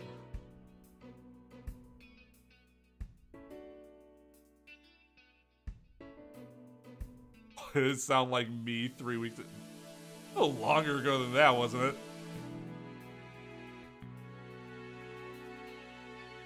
Is that how much CO2 gets released by rockets? No! Wait, what happened? No! Don't count yourself out yet. I know it's hard to lose a teammate, but you gotta keep going. Apollo, You didn't just lose a teammate to like a trade or being cut or something. You lost a teammate to death. Jesus.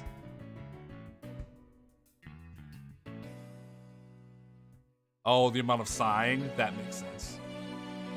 This is not astronomically ridiculous. No. No.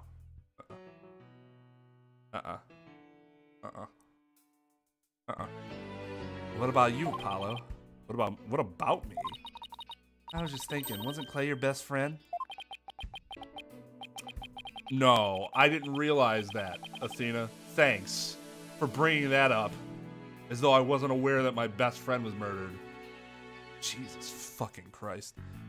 We need to focus on the trial right now. You all ready to go? That was a stupid thing for you to say at that time. Apollo.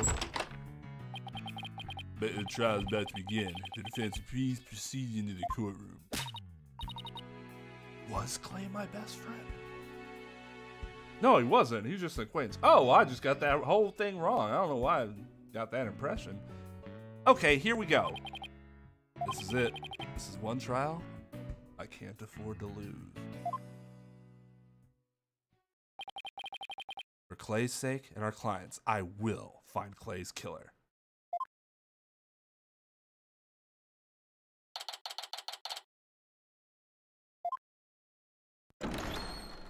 God damn it, it's the same judge as always.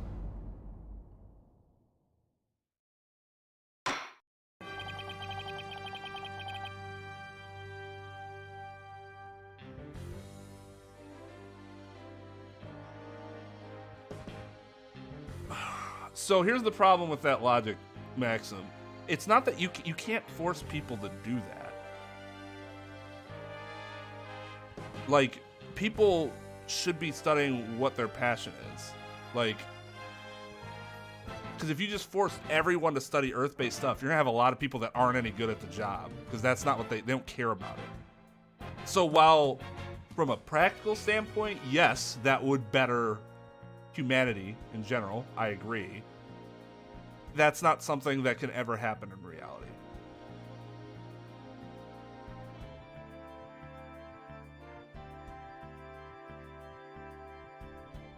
Oh, That's interesting. Plastic for your retainers made out of something invented in space research. That's very interesting. I knew stuff came out of space research, but not the plastic used in your retainer.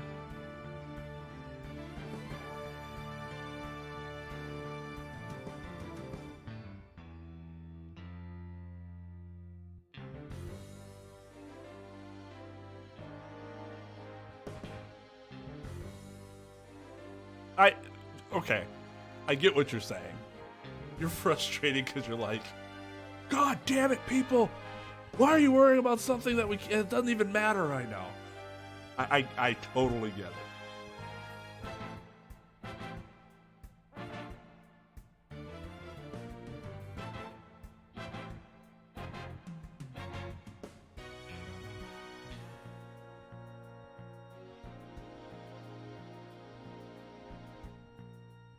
As you get older, you'll care less about that sort of shit, though. I think this is actually this fucking mug. So here's the deal. Let me hold on. We are streaming tomorrow.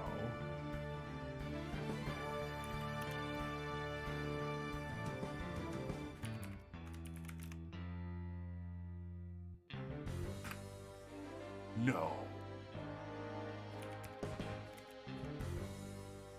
I need to know how long to beat.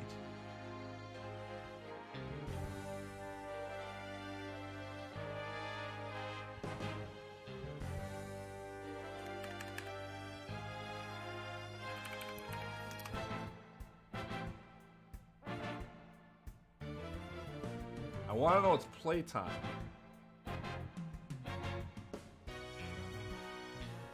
Okay, so we're playing Tax Heaven 3000 tomorrow. I have no idea how long this is gonna take. It could be a really short game.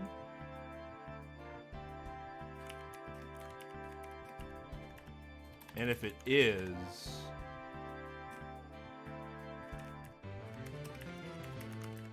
then we will pick up with more of this once I'm done.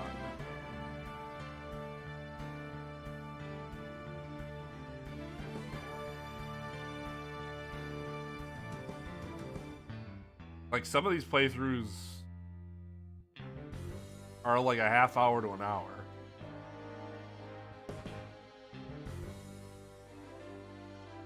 This one's 3 hours. One's 50 minutes. Hour and 17 minutes. Wow.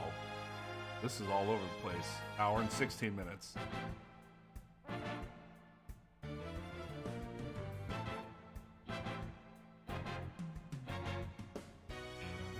So yeah. A sty? Isn't sty like a skin? Not. It's like a skin tag, right? Yeah, it can be around your eye. I used to get them a lot when I was a kid. I don't get them anymore. I don't know why. So yeah. Tax Heaven 3000 tomorrow. Once we're done with that, we will continue with this trial. Deal? Deal. Deal? Deal. So, it seems like that game will only take like half of normal stream time. Like, maybe an hour to 2 hours. So that'll be the plan. So yeah, sorry, we're ending a little earlier today, but again, we will, in all likelihood, pick up with some more of this tomorrow after Tax Haven. So, see you guys there. Tax Haven, not Haven. Committing tax crimes. Silly things. Alright, everyone, have a good one. Watching. See you tomorrow. Streams adjourned. There's something appealing about